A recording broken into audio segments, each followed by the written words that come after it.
What's up everyone, how are you all? Today we are back with another blazing Naruto story. What if Naruto x Mlp Harem? If you enjoy then please like, share and do comments, and also check the description to original creator of this beautiful creation. Konohagakure, also known as Konoha for short, was one of the major hidden villages located within the Land of Fire. In the past, the village was owned only by the Senju and the Uchiha clans. Now the village occupies various powerful clans such as the foreseeing Hyugas, the brave Akamichis and the strategic Naras, making it the village with the most assets within the continent. As of tonight, the Konoha were experiencing a harsh rainy weather that seemed to cast the entire village into an extreme gloomy atmosphere. None of the citizens bothered to walk along streets in such an unforgiving weather aside than a few passing shinobis on patrols and civilians armed with umbrellas as their means of protection. Zooming to the outskirts of the city, we arrived at the Konoha cemetery where rows after rows of grey tombstones lie with a sculpture located at the front, representing the will of fire of the village. A male teen stood among the dull and grey tombstones of the cemetery. The teen has unruly sun-kissed blonde locks and a pair of cerulean blue eyes. 3 pair of whisker-like scar marks adorned both his cheeks, giving him a foxy appearance. He was clad in a black and orange zipped-up jacket over a crimson-red cloak with black flame pattern licking its trimmings. A pair of orange jumpsuit pants that has a kunai holster and bandage wrapped around its left calf and a pair of black ninja sandals. A large scroll was strapped to his lower back by the means of a belt that was coiled around his left shoulder. Unfazed by the drizzle that soaked the teen to his bones, the blonde continued to stare at the particular tombstone in front of him with an unreadable expression. And it probably would have stayed that way had it were not for the voice inside his head.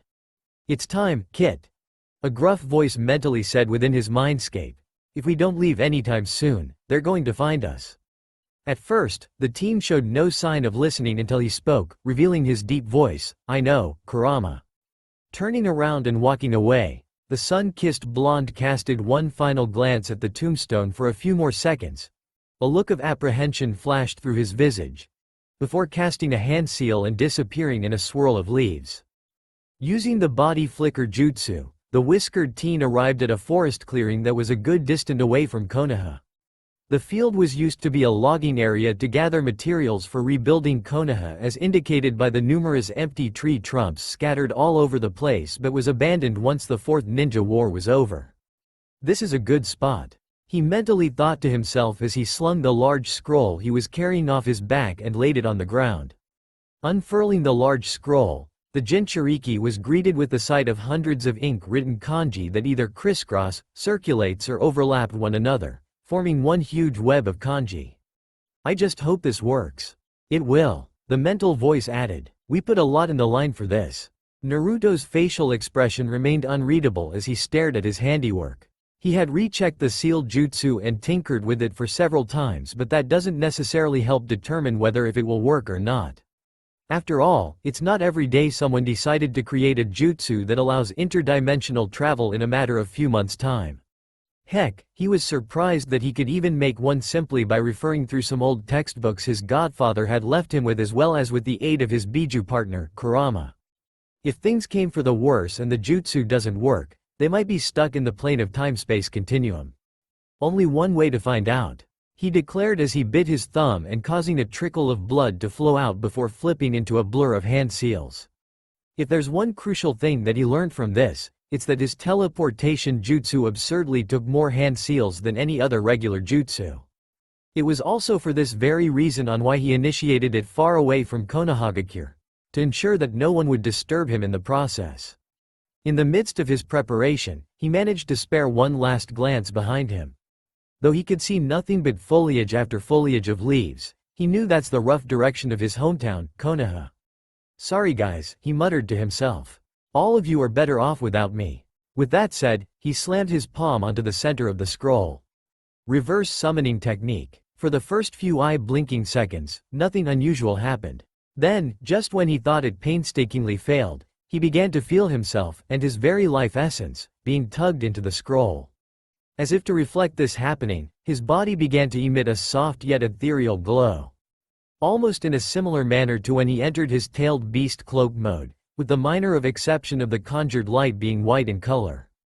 The blonde himself managed to notice this change before disappearing out of thin air, along with the scroll used to conjure the jutsu.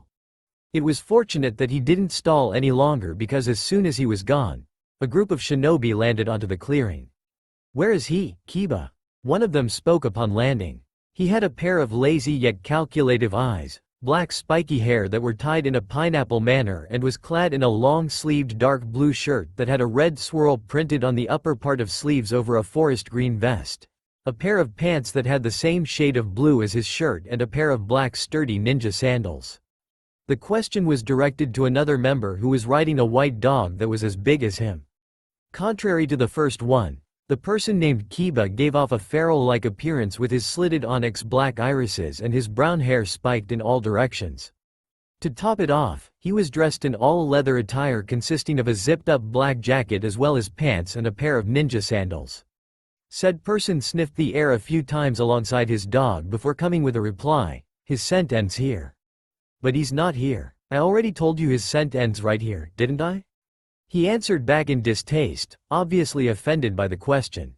"Honestly, why do we even bother looking for him? It's not like we forced him to leave or anything. If anything, he deserved it." Apparently, that was the wrong thing to say as he was immediately subjected to a punch in the left cheek courtesy of the pineapple head, knocking him off the dog.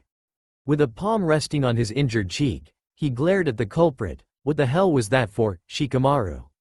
"Shut it, Kiba," he warned darkly. "You of all people know the incident wasn't his fault. You wanna bet?" At this point, the two were inches away from each other's faces and a conflict would have been ensued had it were for the intervention of one of their party members.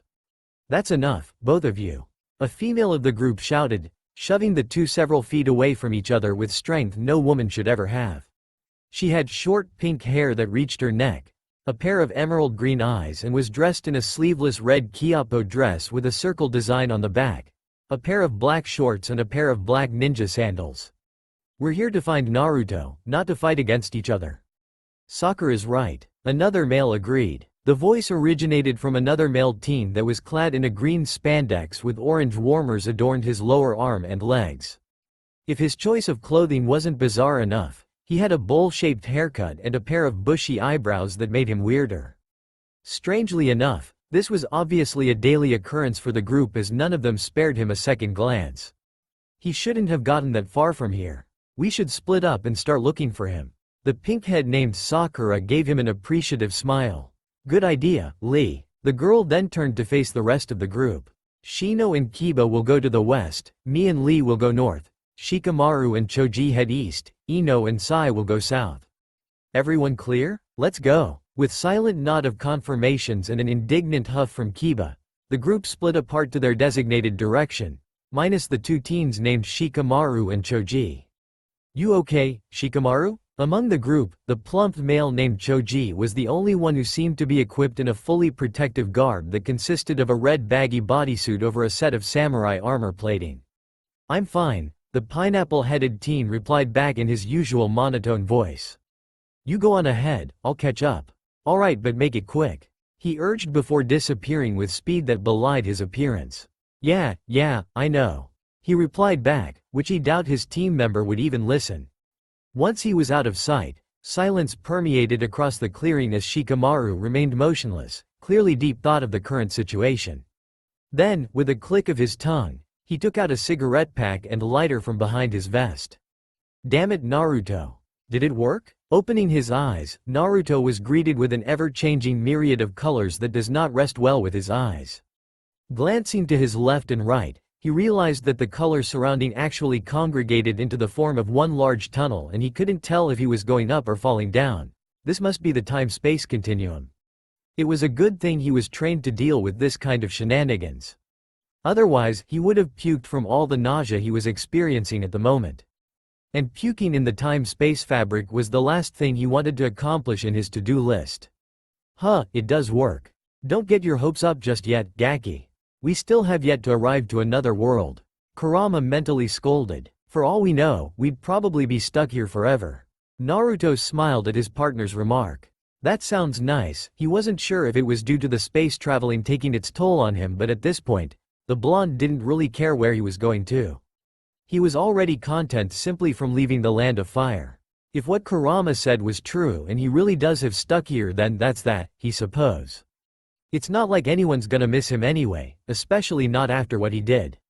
Naruto winced the moment that was mentioned. Yup, coming here was definitely a good call. Fortunately for him, the fates of another realm had prepared a plan just for him. Do you think they'd look for me? He asked after an undefined duration of silence. Who knew traveling would take such a long time? Kurama grunted in consideration. Knowing that sensei of yours, he'd probably deployed all of the country's assets to search for you across the land of fire. He elaborated before grinning maniacally. You being smart enough to make a dimensional travel jutsu would be the last thing he'd possibly thought of. I'll take that as a compliment. Another moment of comfortable silence passed by and the blonde probably would have snoozed right there when the sentient being inside him spoke. I'm feeling a strong presence of energy up ahead. I'd say we're nearing our destination, he pointed out. Looks like we're not stuck here forever, after all. The statement prompted Naruto to glance up, or in whatever direction he was heading to. Physics does not exist here. Sure enough, he could see a bright dot of white ahead of him amidst all the multitude of colors that no doubt served as a ticket for him to leave this bizarre place. At least, he hoped it is. Brace for impact. That caught his immediate attention. Why? He asked a little suspiciously. Because I got this feeling that we won't be leaving this place without a scratch. Meanwhile, in another realm far, far away from the fire country, a lone mare can be seen sitting on a chair and table and having a cup of tea on a beautifully designed white balcony, complete with perfectly polished marble tiled floors and well-sculptured semi-circled stone balustrade.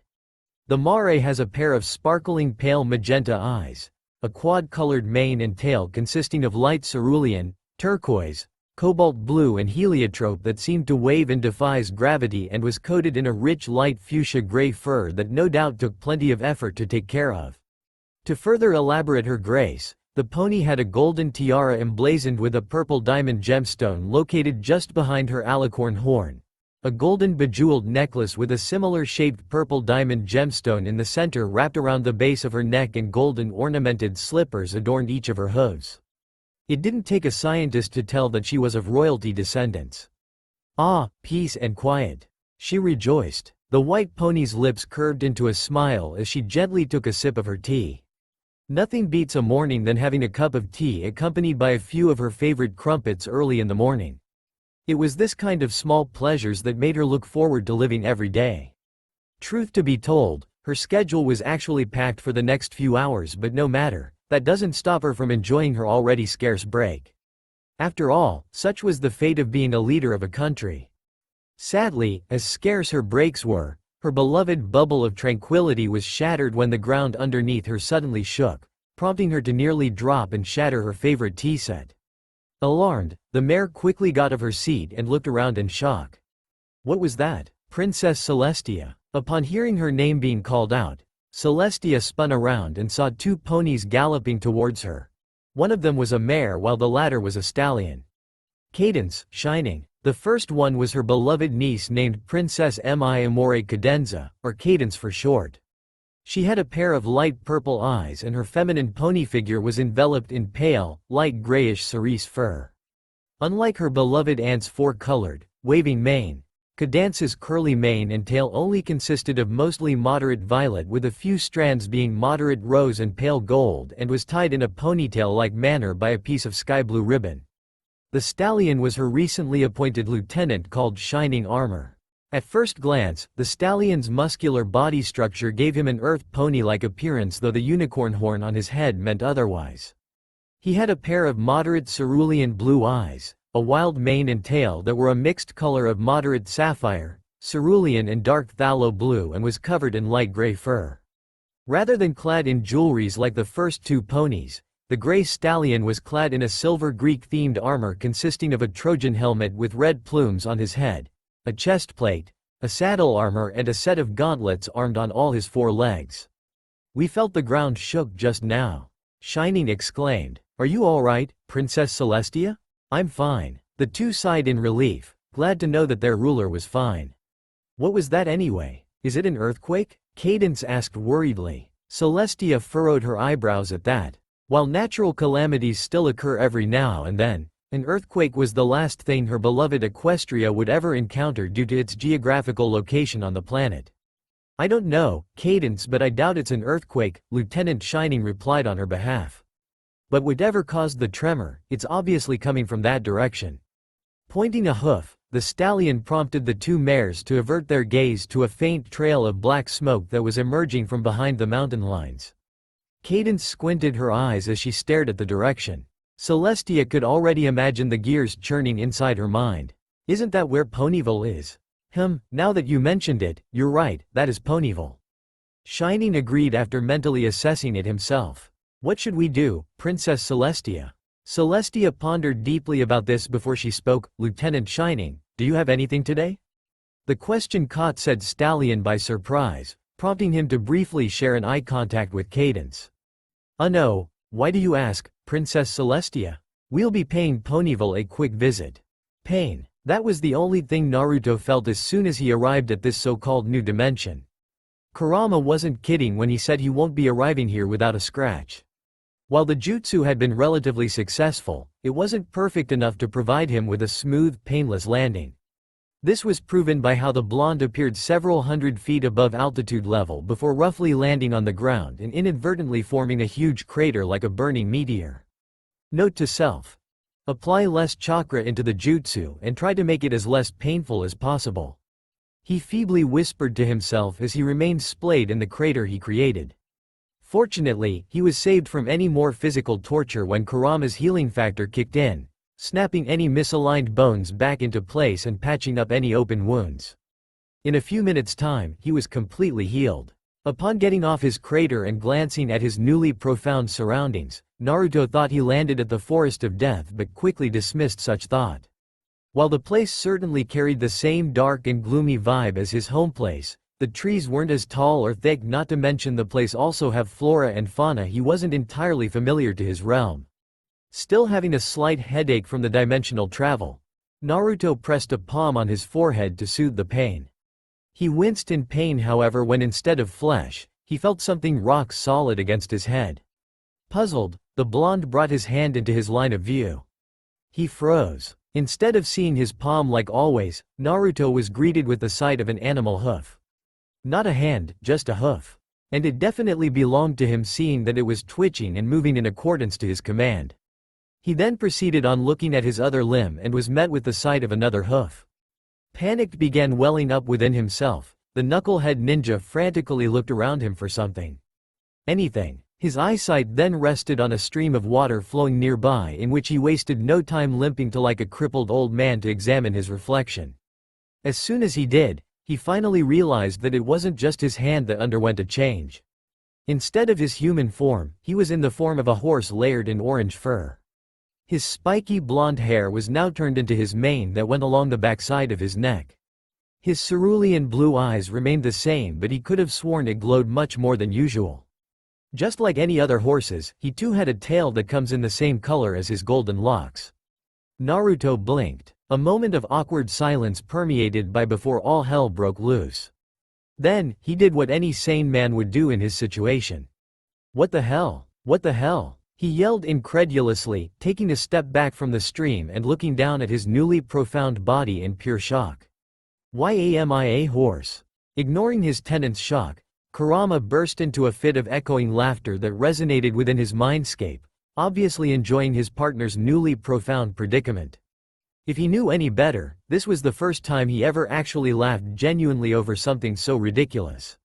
Naruto scowled. Not funny, Kurama, he said bitterly. Not funny at all. I already warned you, didn't I? He finally spoke after his laugh died down. It's impossible for you to enter an entirely different dimension without encountering any problems. I'm surprised we're even alive here of all things. How am I supposed to know that I turned into a horse? He retorted in defense, still unable to grasp what he was facing at the moment. I did say the consequences can be anything, didn't I? He spoke. As much as I wanted to continue this stupid argument with you, you better get out of this forest first. Naruto sighed. He supposed he can't disagree to that. Fine, this place gives me the creeps anyway. After spending a few minutes fumbling with his equipment, he managed to strap his kunai holster and bandages wrapped around his left foreleg and his large scroll resting on his back, he finally began his journey. At least, that's what he intended on doing before majestically face-planting himself onto ground below. As it turned out, moving with his new sets of limbs was proven to be a tough problem for the blonde. Although the concept of moving was identical to him moving while crouching, his newly profound body structure, particularly of his horse hind legs, had more or less messed up his brain's command. Furthermore, he was still winded up from the dimensional travel, another thing he needed to tinker with in the near future. With shaky hooves, the blonde tried to step forward or anywhere for that particular matter, but immediately collapsed once more whenever he took a misstep or when his stance went wrong. "You look stupid. Even a newly born offspring can move better than you do. Thanks for the vote of confidence," he replied sarcastically. "Gaki, don't move." "Why? Because I look stupid?" "No, because we're not alone here." As if on cue, the blonde heard several menacing growls that echoed around him. It was only when he glanced around did he realize that there were several menacing green eyes materialized from within the darkness of the forest around them. For how long they had been there, he had no clue. Naruto instinctively entered a defensive stance, which in his new body, mainly involved him having to bend his knees to lower his body. But whatever preparations he had disappeared when one of the glowing green eyes finally emerged out of their cover, followed by 3 more. "Kurama, what is that?" the blonde whispered, taking a step back. At first sight, they looked like wolves, but instead of flesh and fur, they were made from branches and leaves from head to tail. Not only that, but they were also emitting green chakra-like light from between the crevices of their body. "I don't know, but they're definitely not friendly, that's for sure." As if to prove his statement, one of the wolves snarled and lunged at him with his salivating fangs wide open, intent on having the blonde pony as his next meal. Overcome by his battle instinct, Naruto jumped and did an airborne roundhouse kick on the side of its head, causing it to shatter into a pile of leaves and twigs. A second one tried to pounce on him while he was still mid-air, but by the time it did, Naruto had returned back to solid ground and ducked under the wolf before roughly tackling it on its side, letting it receive the same fate like the first one before it had any chance to counter-attack. The third and fourth were proven to be smarter than the first two as they tried to corner him from both sides, obviously trying to attack the blonde from his blind spot. Under a silent cue, they both charged at him at the same time. With a speed that belied his body, Naruto swiftly grabbed one of them by its muzzle before using the wolf as an oversized club and swung it on the other wolf that were inches away from him, simultaneously shattering the both of them into nothing but a pile of leaves and branches. "Huh, that was easier than I thought," he commented after making sure there wasn't any more around. "I was expecting more resistance." "Don't let your guard down. It's not over yet." "What do you mean?" was what he wanted to ask until he saw the tree parts remains of the wolves emit a greenish chakra-like glow. Oh. Ever so slowly, the green chakra-imbued leaves and branches levitated off the ground before congregating themselves into 4 separate clusters where they began further shaping themselves. Before he knew what was going on, the 4 wolves came back, prepared for a second round. Naruto groaned. "Oh Kami, don't tell me they're immortal." "They're not immortal, but they're close to being one." "That's reassuring to hear," he replied sarcastically. "Let's see whether if they can regenerate back or not once I shove them up with a Rasengan."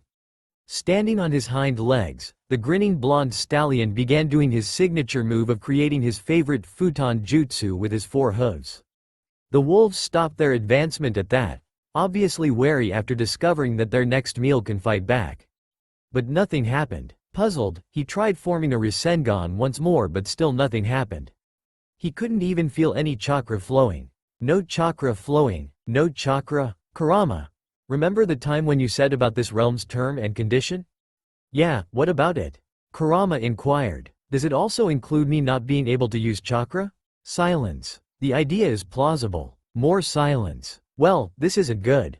Princess Celestia, thank goodness you're here." Such was the first thing the Alicorn of Sun heard as soon as she stepped down her carriage and onto the soil of Ponyville. Looking front, Celestia was greeted with the sight of Mayor Mare, the current appointed mayor of Ponyville, accompanied by a few of the citizens behind them. None of them looked happy. "Miss Mayor, what's wrong?" she inquired. Said Mayor took a few deep breaths to calm herself down before she spoke.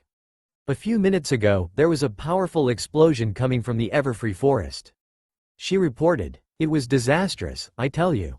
The entire town was in complete pandemonium. Celestia and Shining eyed each other. They were going in the right direction, after all. Are there any casualties? The mayor shook her head. Thankfully, no pony was injured. That's good to know. Rest assured, Miss Mayor, we'll get to the bottom of this. In the meantime, I shall leave my guards with you," said 4 Pegasus guards who were accompanying her, and Shining were surprised to hear that but said nothing otherwise. "Feel free to ask for their help if you need anything." Understood, Princess Celestia. "Oh, and please be careful when you're in the Everfree Forest, since this is the season when the Timberwolves appears." "Don't worry, we'll be fine. Let us go, Lieutenant Shining," she replied back as she turned around and head off in the direction of the Everfree Forest with a hesitant Shining armor in tow. Princess Celestia, are you sure it's a good idea to leave those guards behind?" Shining questioned once they were out of hearing range. "They're here for your protection, after all. It's for the best," she replied back. Whatever caused that explosion had put the entire town on edge. And if you hadn't noticed, our unannounced presence here to investigate such unforeseen event alone has made things much worse. If we were to bring any more guards along into the forest, it'll rouse the citizens' suspicion into thinking that something bad has happened, putting them in more distress, and we don't want that." Shining was speechless as he listened to her reasoning. He never actually thought of that. While he was aware that their uncalled arrival would make the citizens of Ponyville slightly panic, he never thought of it to that very extent. "But what about the Timberwolves then?" he continued on. "What if they decided to attack us when we're inside the forest?" Celestia glanced at him with a knowing smile. "Why do you think you're here? Do those things ever give up?" After killing them for the umpteenth time and coming up with the same result, he came with the conclusion that these recyclable, sentient beings can't be easily killed. So the blonde changed tactic and fled the scene. Unfortunately, the wolves didn't look like they'll be giving up on him anytime soon, especially not after being killed over and over again. As troublesome as his predicament was, Naruto couldn't help but chuckle to himself. A few minutes ago, he can barely move an inch forward without tripping like an idiot. And yet, here he found himself skillfully galloping across the dark and murky forest and avoiding unwanted obstacles as if he was a horse ever since he was born. It's no wonder Kakashi-sensei called him a fast learner. On the other hand, the wolves were slowly gaining ground on him, prompting Naruto to think of an alternative plan unless he wished to become wolf meal. Luckily for him, Kurama was already on it. "Kit, look on your left. There's a bridge over there." That prompted the blonde to jerk his head at said direction. Sure enough, there was a rope bridge that stretched long above a cloudy chasm. Understanding what his partner was hinting at, the blonde changed direction and sprinted straight for the bridge. As he got closer, a look of apprehension crossed his visage and he briefly screeched into a halt when he realized just how worn out the bridge truly was. If he'd know any better, the bridge probably hasn't been used for a very long time due to its wear and tear condition. He didn't have the convenience of checking the bridge's integrity, however, when he heard the wolves howling a distance behind him, signaling his impending doom. Stealing his nerve, Naruto picked up his pace and raced across the bridge, all the while silently praying to whatever deities existing in this realm for the bridge to not collapse. The bridge creaked and groaned but remained intact otherwise. As soon as he got on the other side, the blonde-maned pony wasted no time on reaching for the kunai holster he had conveniently strapped to his left foreleg earlier hand. Only to curse loudly later on when he remembered that he have hooves instead of hands. His panic escalated further when the wolves burst out of the forest on the other side, finally catching up to him. "Kurama, how am I supposed to hold a kunai with this?" he demanded. Amidst the deep of his mindscape, the blonde can actually hear his partner facepalm. "Oh, for the love of, use your muzzle, not your hoof, you baka," he raged. Gripping the weapon in between his teeth, he wasted no time in cutting the rope wrapped around one of the wooden stakes that keeps the bridge together. The rope broke with an audible snap. Meanwhile, the wolves have caught sight of him and were now heading for the bridge, oblivious to what he was planning on doing. The other rope was evident to be harder to be cut and the blonde found himself struggling due to its tighter knot, and his poor oral grip on the kunai wasn't making it any better either. Just when the wolves were midway on the bridge, he drove the kunai straight into the knot in mix of desperate and anger, effectively snapping the rope in one swift motion. The result of his action came soon after when the bridge wobbled wildly, prompting the wolves on it to halt in their approach, before falling down into the clouded chasm down below and bringing the wolves along with it. In a last attempt of struggle, one of the timberwolves tried to grab one of the wooden planks of the bridge, only to fell into abyss along with his brethren when it broke under its sudden strain. Naruto silently watched as the unfortunate wolves fell deep into the chasm with one final echoing howl. He wasn't sure how deep the rift was and whether if such long fall would actually kill them, but at least he knew they won't be chasing him anytime soon. Spitting the kunai out of his muzzle, the orange stallion let out a breath he didn't realize he was holding and plopped on his back when the adrenaline finally abandoned his body with an audible thud. "Dear Kami, that was close," he declared. "Way too close for comfort." Kurama added offhandedly. "What the hell was that anyway, Kurama? Why can't I use chakra just now?" It seemed I have overlooked some aspects of your body."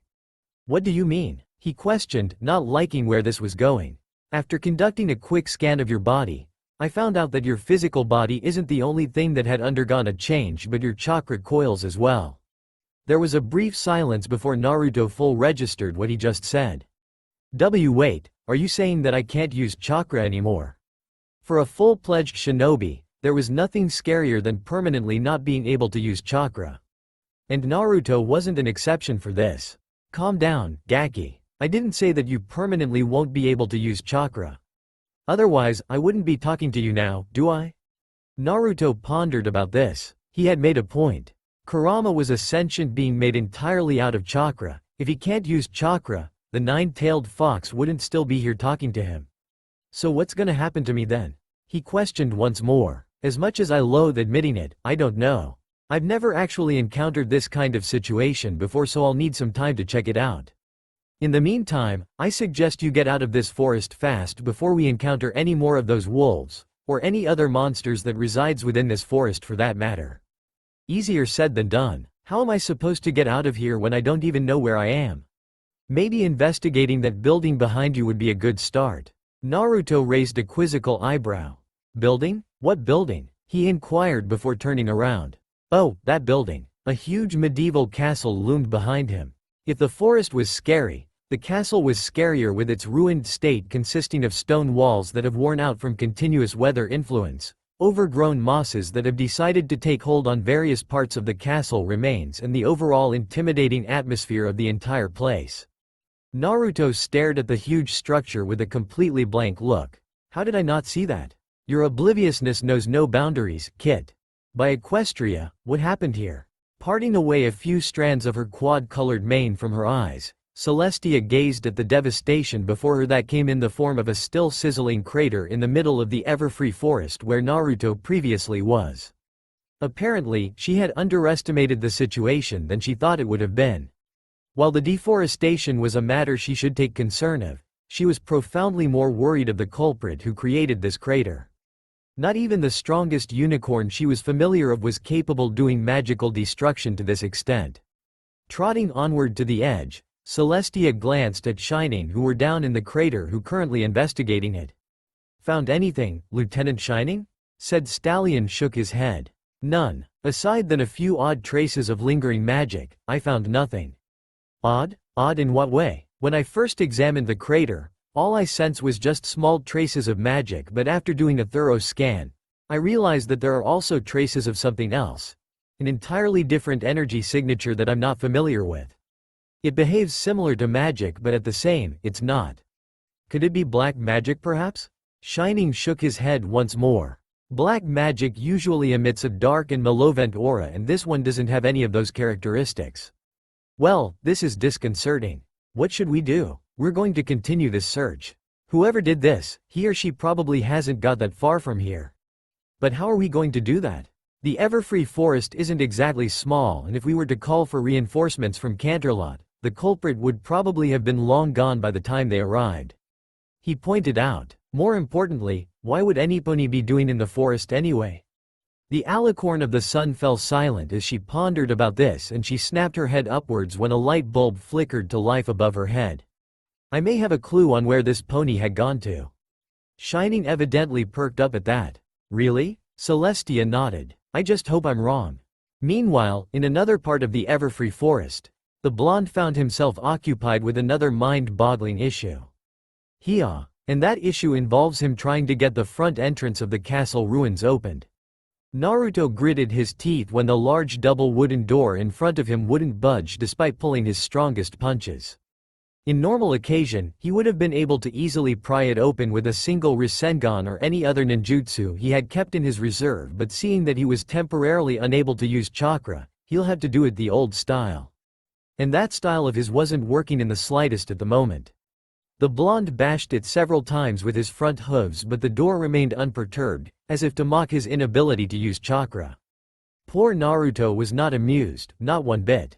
"Come on, just open, already," he growled agitatedly. His rage finally reached its boiling point. Naruto stopped. Naruto wasn't sure what happened at the moment in the midst of his rage, but he had a rough grasp of spinning around his heels and kicking the door with his hind legs in the classic donkey kick manner.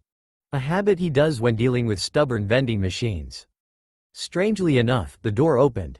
Okay, saying that he opened the door was an understatement. He literally blew the barred door off its hinges, creating a huge empty hole where the main entrance used to be located. "Whoops," he finally said after a moment of awkward silence. "I hope this place is really abandoned. I'd hate to be sent to jail for vandalism. Knowing your luck, we'd probably will." Ignoring his partner's remark, Naruto sneaked a peek inside. At first glance, he couldn't see anything except for pure darkness, but he managed to get over it in a short manner of time. If he thought the place was ruined from the outside, it was 10 times worse in the inside. There were shattered pieces of pillars and ceilings scattered all over the place, making it practically impossible for anyone to walk straightly along the corridors. The walls had deteriorated from years of weather effect, revealing the layer of dull-colored bricks that lie behind it, and there were wild plants and vines protruding from numerous crevices and cracks located within the interior. "This place is huge. I wonder who lived here," he commented as he sauntered inside, all the while looking around for any hostiles. "We can worry about that later. Right now, focus on finding clues that can help us get out of this forest." The blonde nodded. If his younger self had heard such thing, he would have whined from having to do such a boring task, but after partaking through the Fourth Ninja War, the blonde had finally understood the true essence of gathering intel and everything he had learned in the past. He just wished he'd known of it earlier hand. Otherwise, he wouldn't be here in the first place. Venturing through one of the dark corridors of the castle, the orange stallion arrived at what seemed to be a library section of the castle that was abundantly filled with dusty old books. Taking his opportunity, he tried to read a few of the books in order to get a rough of grasp of the world he was in, but instantaneously reached a dead end when he realized that none of these books were written in Japanese language, though he did found something else. Among some of the books that provided him with picture references, bless Kami, they did. He noticed that they have pictures of horses and any other animals but no humans. "So I was right." Kurama spoke, breaking the silence. Naruto stopped reading the book he was holding to glance at the empty space in front of him. What's right?" he questioned, as if the Kyuubi no Yoko was snoozing right there and not inside his mindscape. "I've had my suspicions, but it seems we've arrived at a realm occupied by animals." "You mean like the summoning animals realm?" "Close, except for the fact that the occupants of this realm do not utilize chakra like us. If those wolves we encountered a while ago were of any indication, I'd say they use a different form of energy." Naruto pondered about this before closing the book he was holding with an audible thud. As unsettling as the thought of being in a world with no humans existing, he can vouch for that, seeing that he used to be temporarily trained in one. At least he knows he wasn't the only one being a horse. Seeing that the library no longer served any more purpose Naruto ventured to the other parts of the castle. He was just about to investigate the next room when his sensitive ears caught something. "Help us." Naruto halted within his tracks. "Did you hear that, Kurama?" "Hear what?" "I heard nothing. Please help us." There it is again. Following his instincts, he arrived at another huge pair of doors, with the minor difference was that this one was being more ornamental and well designed, with the faint outline of one horse on each doors with their respective front hooves raised high to one another. "It sounds like it came from the other side of these doors." "Are you sure you're not imagining things? It could probably be just the wind playing tricks on you." "That's what I thought when you first talked to me." After discovering the presence of an almighty being hidden inside him and other extraterrestrial factors when he was still a naive kid, the blonde had learnt to never neglect any minute details around him. Especially if said minute details involved voices that only he could hear. Using his hind legs once more, The human-turned-pony Naruto quickly obliterated the worn-out doors into nothing but a pile of splinters with a boom that can probably heard across the entire forest. Just like what he did to the front entrance. Doing so had actually given him a thought to think about. Now that I'm a horse, I wonder if I could do the things Gobi did. He thought out loud before grinning. That'd be awesome. Kurama snorted. Oh please, with the current condition you're in, you'd probably end up with severely broken bones and a serious case of concussion. Gee, thanks for the boost of confidence there, Kurama. Better now than before you do anything stupid. Stepping into the room, he arrived at a huge hall that was several story high and had a worn-out red carpet that extended from the door entrance to the elevated platform at the end. This must be the throne room. While the battered state of the place was concerning, the blonde was curious about the contraption in the middle of the room. The orange stallion stared hard at the odd device that was made up of a large brass stand whose poles were used to hold 6 spherical stones. What is that thing? How am I supposed to know? Curiosity got the better of him. He gently reached for one of the nearest stone. Kit, what are you doing? Naruto halted. I'm just checking out whatever this thing is. He answered. You said it yourself that I should find clues that'll help us get out of here. Yes, I did, but that doesn't mean you can just touch everything you came across. He reprimanded. Need I remind you what happened the last time you touched something that obviously shouldn't be touched? Pausing for a little bit, Naruto recapped back all the times when he did something as bashful as this and how he nearly got himself killed. He shrugged. It's fine. I mean, they're just a bunch of stones, right? What could possibly go wrong? Kurama groaned. Dear Kami, you ninjas are a bunch of idiots. It's no wonder your kind has a shorter lifespan. Ignoring his partner's remark on mankind, Naruto resumed what he was doing and stroked the stone. Surprisingly enough, the stone actually felt smooth under his touch, almost as if he was touching silk fabric. Whoever sculpted these stones was definitely a professional, that's for sure. With his God-gifted luck, as his beloved Tsunade Baan always proclaimed, he had expected the contraption to blow up on his face or floors below him to collapse and lead him to his death, or stone guardians to emerge and murder him for his idiocy. But oddly enough, there was no reaction. Huh, he uttered after a brief of silence. See Kurama, I told you it's going to be fine. The blonde was cut mid-sentence when all of the 7 stones suddenly emitted an ethereal glow, prompting Naruto to take a step back. What's going on? He demanded as the stones began to glow brighter and brighter, almost like it was about to explode. What's happening? We're going to die, that's what's going to happen. The Kyuubi no Yoko barked. Get out of there already. Naruto would have gladly obliged, but before he can even do anything, the stones engulfed the entire throne room in a brilliant flash of light, forcing Naruto to shield his eyes lest he wanted to be blinded. Princess Celestia, why are we heading to the castle of the 2 sisters? Shining asked worriedly as he trotted beside the white alicorn. Although he wasn't a citizen of Ponyville, he had heard enough stories from his colleagues and friends that revolved around said place. One thing for sure, none of those stories were comfortable to hear. I need to check up on something real quick. Celestia simply replied. She must have detected the uncertainty in the lieutenant's voice because she continued.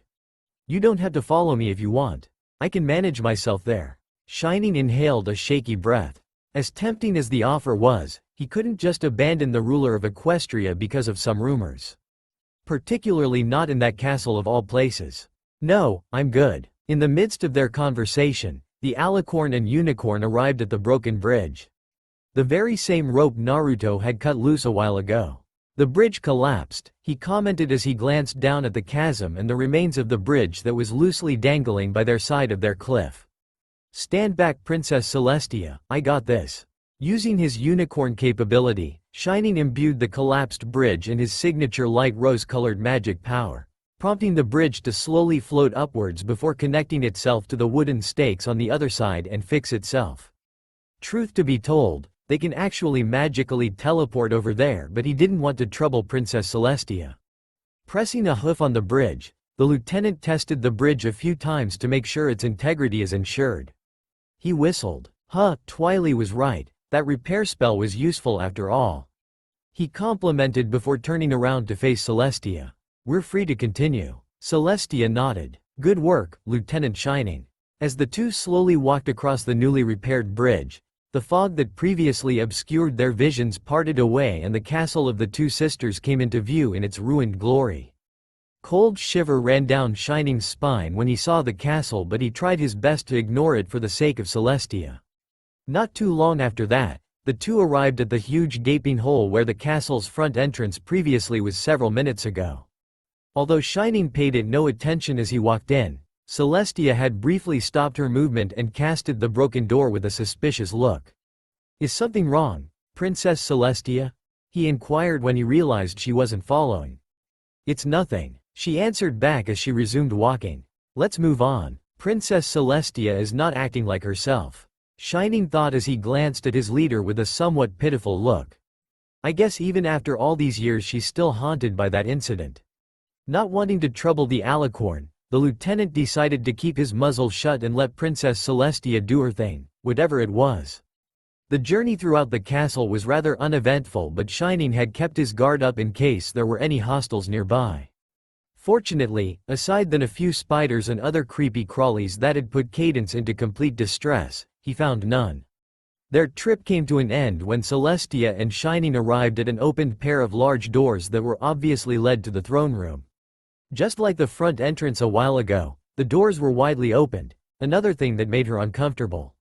As soon as she stepped in, the alicorn of the sun throbbed with pain and longing as she was swarmed by various nostalgic memories.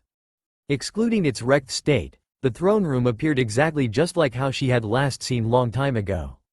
Unfortunately, her memory reminiscing moment was cut short when Shining suddenly cried out, "Princess Celestia, look, there's somebody over there."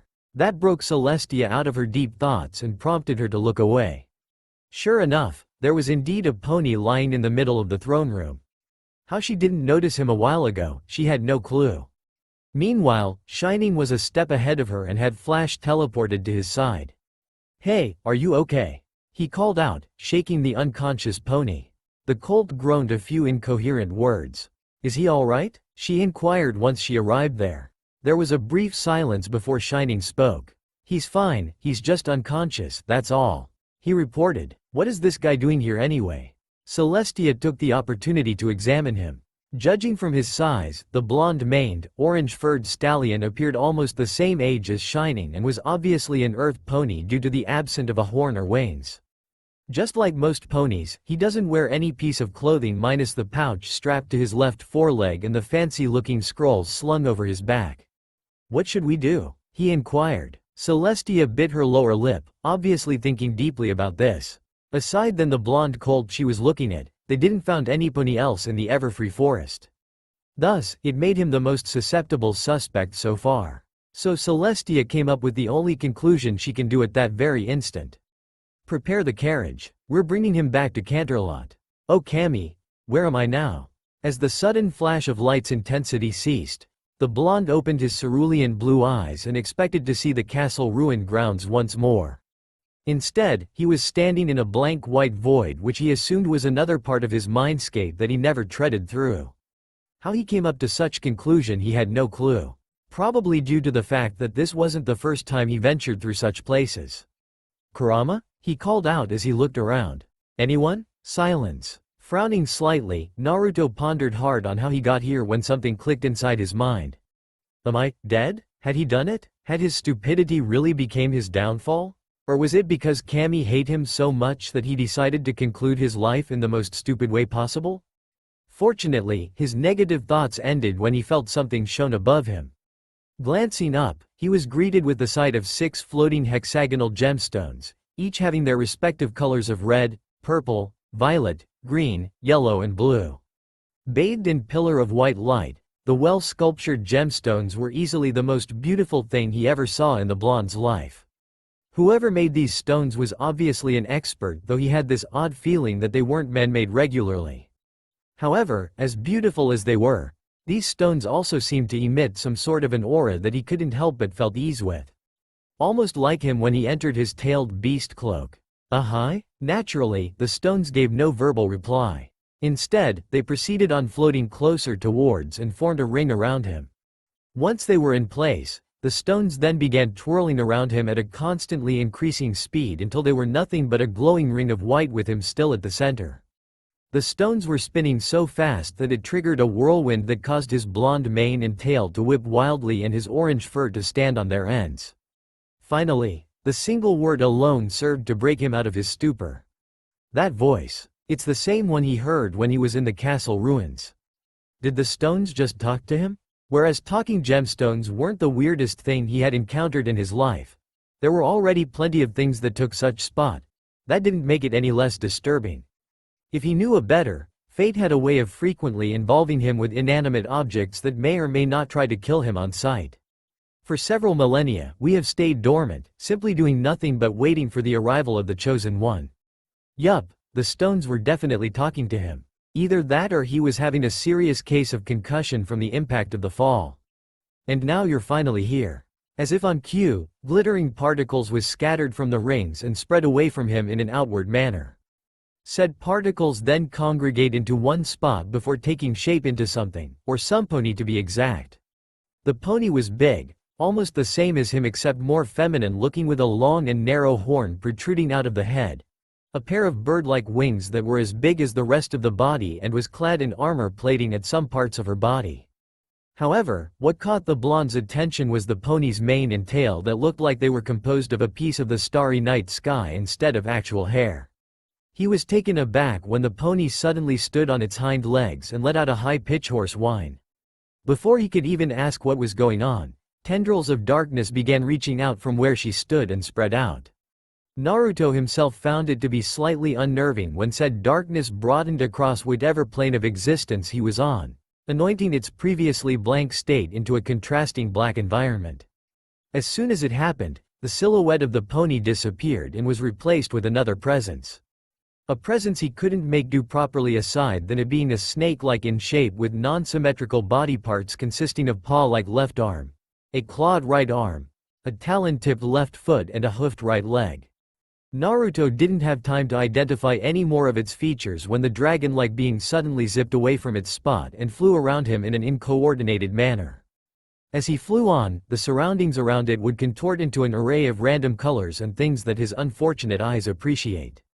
It was as if he was looking through a broken kaleidoscope and he never liked those things in the first place. Once again, the particles exploded in a muffled explosion before taking another form. This time, the glittering particles took the shape of another pony that looked slightly taller in comparison to the first one. With a jagged horn protruding out of the forehead, wings that resembled of an insect and absent of any distinguishable tail.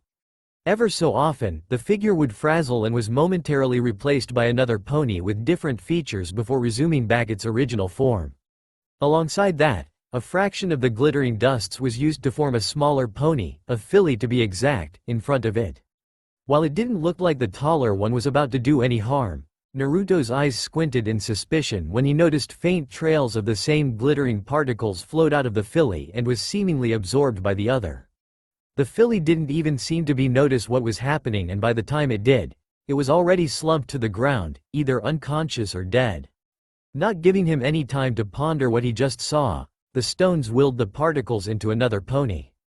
This pony was slightly shorter than the ones before this, with a curved horn and a much more bulky appearance. Was it clad in an armor perhaps? Further examinations indicated that it was clad in some sort of a cloak that flapped under imaginary breeze.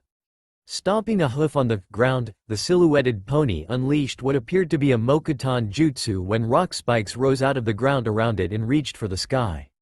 Despite everything that was shown to him, the ever-so-oblivious Naruto still don't understand the situation. Why were the stones showing him all of this? Were they trying to brief him on a mission or something? If they were, then they're certainly doing a bad job at it. Kami, even a drunken Tsunade Bachan can do better than them, though they had to wake her up whenever she snoozed. He snapped out of his thoughts when he heard another dull explosion. Apparently, the gemstone weren't done just yet and was showing him one last thing. Unlike the first four, the particles this time resembled no distinctive shape and was scattered all over the place like stars in a nightly dimmed sky. No head, no arms, no legs or anything for that matter. In its lack of visual appearance, however, was a guttural bellow that sounded like nails scraping on chalkboard that seemed to vertebrate across his mindscape. The first actual sound he ever heard of aside than the talking gemstones. The blonde himself flinched upon hearing it, as it served to remind him of a very unpleasant memory. A memory he wished he no longer be part of. Equestria is in great need of help, chosen one, and only you are capable of doing such feat. Me? What do you mean me? I just got here, he demanded incredulously. Cammy, I don't even know of this Equestria you're talking about. Silence. Rather than giving him a straight answer, the still spinning stones glowed insignificantly brighter. Sensing something was about to happen to him, he cried out once more, "Hey, you didn't answer my questions. All of your doubts shall be answered soon enough, chosen one. For now, your utmost presence is required in the real world." Not giving him any room to talk, the ring of light around him shone brighter and he found his conscious being slowly dragged into the real world. As his consciousness slowly rekindled, Naruto can already tell he was in an entirely different place upon sniffing the familiar scent of disinfectant instead of the murky smell he smelled the last time he was awake that lingered through the air. Opening his cerulean blue orbs, his suspicion was confirmed when instead of the dark and craggy environment, he was greeted with bright and warm scenery. Cautiously, the blonde stood up from the bed he was laying on and began surveying his surroundings. With the enamel-white curtain that ringed around the bed he was on, the rack full of medicines and tomes on the left and the writing desk on his right, not to mention the sanitized air, it didn't take a Nara to tell that he was in an infirmary of some sort. But the main question was, who brought him here and why? He didn't have to ponder long when the door suddenly opened and a pink mare clad in nurse attire stepped into the room. "Oh, good morning, you're finally awake, I see," the mare greeted. Naruto could only give a silent reply at that, too shocked by the sight of the pastel-colored pony to say anything despite being one himself. Unfazed by his lack of response, the mare casually trotted to the side of his bed and spoke, "How are you feeling at the moment? Do you feel any pain of some sort? A headache or a sore muscle perhaps?" Still in the state of utter shock, it took a while before his brain finally registered that she just asked him several questions. No, I'm good I guess." "That's good to hear, but just to be safe, I'll need to do some examinations." There was a momentarily pause before she continued on, this time in a surprised manner. "Oh, and where are my manners? I'm Nurse Redheart by the way, but you can call me either by Nurse or Redheart for short." "And you are?" Naruto Uzumaki," he replied back. "Naruto Uzumaki, huh? That's quite a peculiar name you have there," she remarked as she took a pen in her mouth and jotted a few notes down on the clipboard she was carrying the entire time. He didn't have a comment on that. Who names their offspring as Redheart? It almost sounded like a title rather than an actual name, just like how his father was called the Yellow Flash or Guy as the Green Beast. Then again, this was an entirely different world than his, so it's probably their standard etiquette of some sort. "You said you'll be doing some examinations. What kind of examinations exactly?" he asked, recalling the previous ones he had with a certain busty blonde and a pink head. None of which were pleasant memories to him.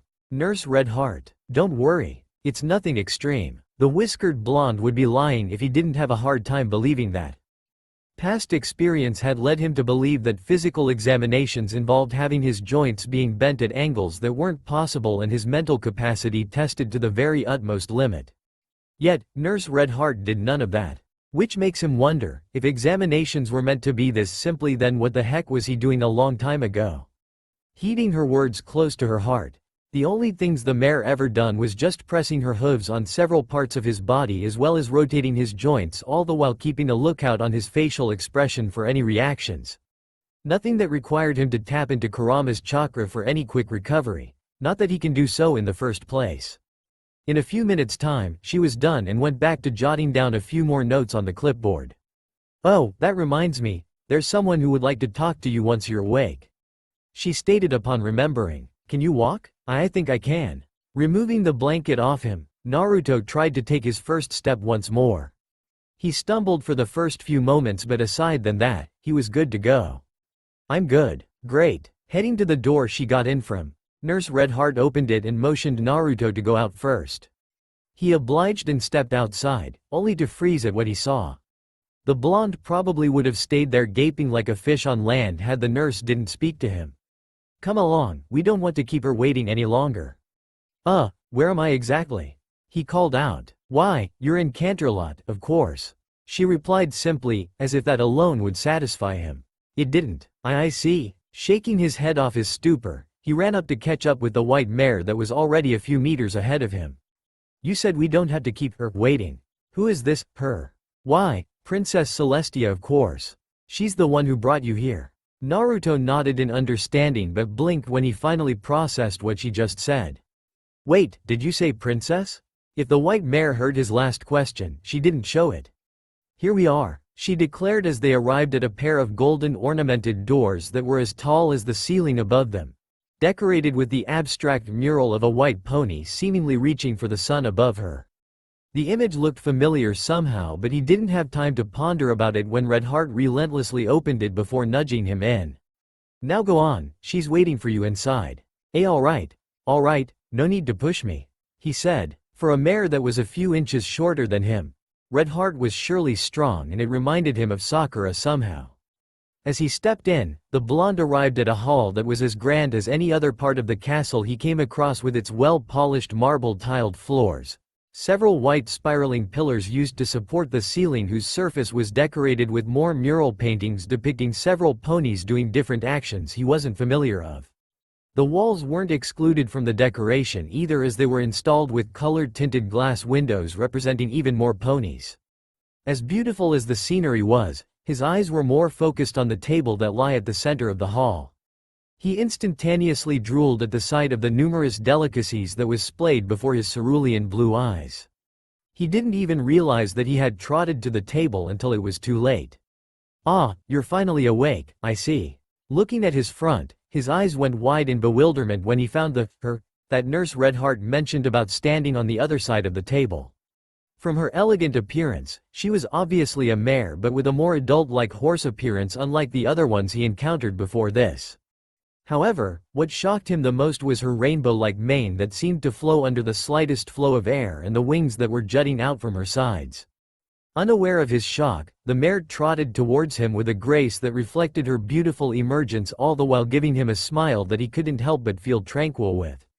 Good morning, I am Princess Celestia, the current ruler of Equestria. She introduced, revealing her smooth and rich tone of voice. And you are? The blonde mentally slapped himself. Naruto Uzumaki. The alicorn smiled gently at that, unperturbed by his strange name. Well then, it's a pleasure meeting you, Naruto Uzumaki. You must be terribly hungry right now. Why don't you help yourself to some of the food here? Celestia then motioned a hoof to the long dining table. The blonde was practically salivating when the smell of the food finally reached his nostrils, and he wasted no time in flashing to one of the end of the table in the blink of an eye. The alicorn of the sun reflected his action and took a seat on the other side of the table, albeit at a much calmer pace. Just when he was about to dine in, he realized that there was no sign of meat anywhere. Naruto was just about to ask her whether if she had any meat until Kurama spoke within his head. Kit, horses are herbivore, they don't eat meat. You're just gonna have to make do with what you have at the moment. Looking up front, Naruto flashed Celestia a sheepish grin when he realized that she was still looking at him expectantly, obviously waiting for him to start it off as means of a courtesy, before averting his gaze at all the food on the table. Amongst all the vegetables, he didn't know what to pick first. Literally. Add the fact that he wasn't a vegetable lover to begin with made it all the more difficult for him to make his decision. His cerulean blue eyes then fell on a nearby platter that was holding several sandwiches. It probably looked normal and safe to eat had it weren't for the white daisy flowers that were protruding out of its edges. Is it even possible to consider those things as a legitimate food? Was it even good for stomach to begin with? Then again, it didn't look like he had any other choice, seeing that it was the only thing that he deemed to be at least edible. Following his gaze, Celestia spoke. Those are daisy sandwiches, one of the castle chef's main specialties. Why don't you give it a try? I'm sure you won't regret it. Unable to turn back, he gingerly took one of the sandwiches with his hooves, briefly glanced at Princess Celestia one more time before inching said food closer to his muzzle, and finally took a nibble. Having experience with eating plenty of vegetables, food and herbal medicines courtesy of the advice from a certain pinkhead and a busty medic, he had expected the strange meal to have the usual of taste of bitterness. Oddly enough, the daisy sandwich has none of that, and surprisingly, it had the juicy taste of sweet honey flavor mixed with flower nectar that set his taste buds ablaze. Before he even realized what was happening, he had gobbled the entire sandwich in the blinking of an eye before proceeding on taking more from the plate. Celestia simply smiled in approval at this, seemingly unfazed by his greedy eating habit. She didn't even mind when he proceeded on other food that was available on the table and casually reached for her teacup. As he continued to clear the meals off the table one by one, the blonde nearly choked and spitted out the cupcake he was currently eating when he saw her casually taking a sip from an ethereally glowing teacup that were levitating midair. "Is something the matter?" she inquired as she lowered said teacup down. It's nothing. Just got something stuck in my throat, that's all." He quickly spoke. She smiled amusingly at that before she spoke. "There's no need to rush. None of the food will be going anywhere. Kurama, did you see that? She just lifted the teacup with chakra." He mentally pointed out. "I see it, but she's not using chakra." "What do you mean it's not chakra?" "I can't say for sure, but whatever form of energy she's using, it's definitely not chakra," he stated. "And if my guess is correct, I'd say it's coming from that horn of hers." The blonde instinctively glanced up at that. Sure enough, the spiraling horn was also engulfed in the same yellowish chakra-like glow just like the floating teacup. Subconsciously, the blonde brushed a hoof on his own forehead, wondering why he didn't have a horn or a pair of wings just like her. Could it be that they're both of different horse race perhaps? If that was the case, what was he then and what was her? Sadly, all these questions had to be put to the back of his mind when Celestia struck a conversation once more. "So how do you find the meal, Mr. Uzumaki?" "Great," he replied back without missing a beat before remembering who he was talking to. "I mean, the meals taste great, Your Majesty." Celestia chuckled at that. "There's no need to be too formal with me, Mr. Uzumaki. Just Princess Celestia is fine." Naruto was surprised to hear that. "If that's the case, you can just call me Naruto then. I'm not actually the kind of title person." Now it was the alicorn's turn to be surprised. Being the ruler of Equestria, most ponies were usually exceptionally honored whenever she addressed them with titles. For some pony to dislike from being referred to with some sort of a title was quite rare. "Very well then, Naruto.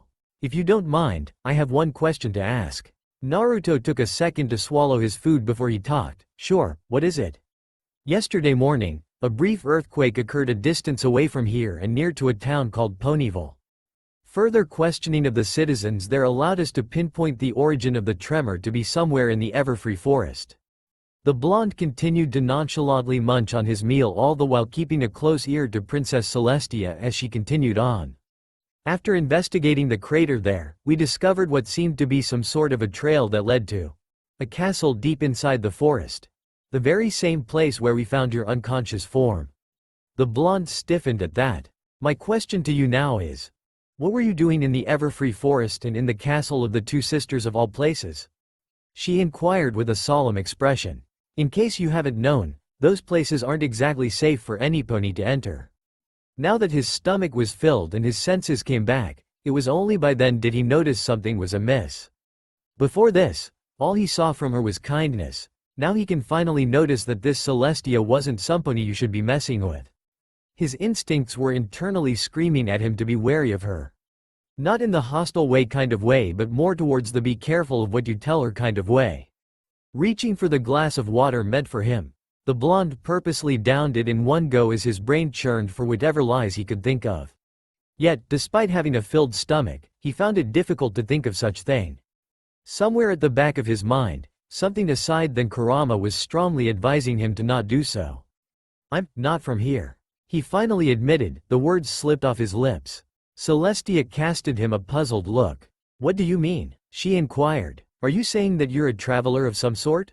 Parted his muzzle open, he was about to deny such statement when a metaphorical light bulb flickered above his head. Being stuck within the confinements of his mindscape, Kurama raised an eyebrow at what the blonde was currently thinking but said nothing otherwise. "That's right. I'm actually a traveler, a freelancer to be exact." Whether if Celestia believed him or not, she didn't show it, but Naruto maintained a straight poker face just in case and continued. "You said you saw a crater inside the forest, right? That was actually a residue triggered due to the teleportation technique I used to get here. Not too soon after I landed, I was attacked by a group of wolves." "Timber wolves," Celestia corrected. "What? Timber wolves? It's the name of the wolves you mentioned. Celestia elaborated with a smile. Oh. Anyway, I tried to fight them back but eventually had to run away to the castle when they keep on coming back alive over and over again. Were you the one who broke the bridge and doors then? Surprised, Naruto put a sheepish smile when he realized he was caught red-handed. Yeah, those were me.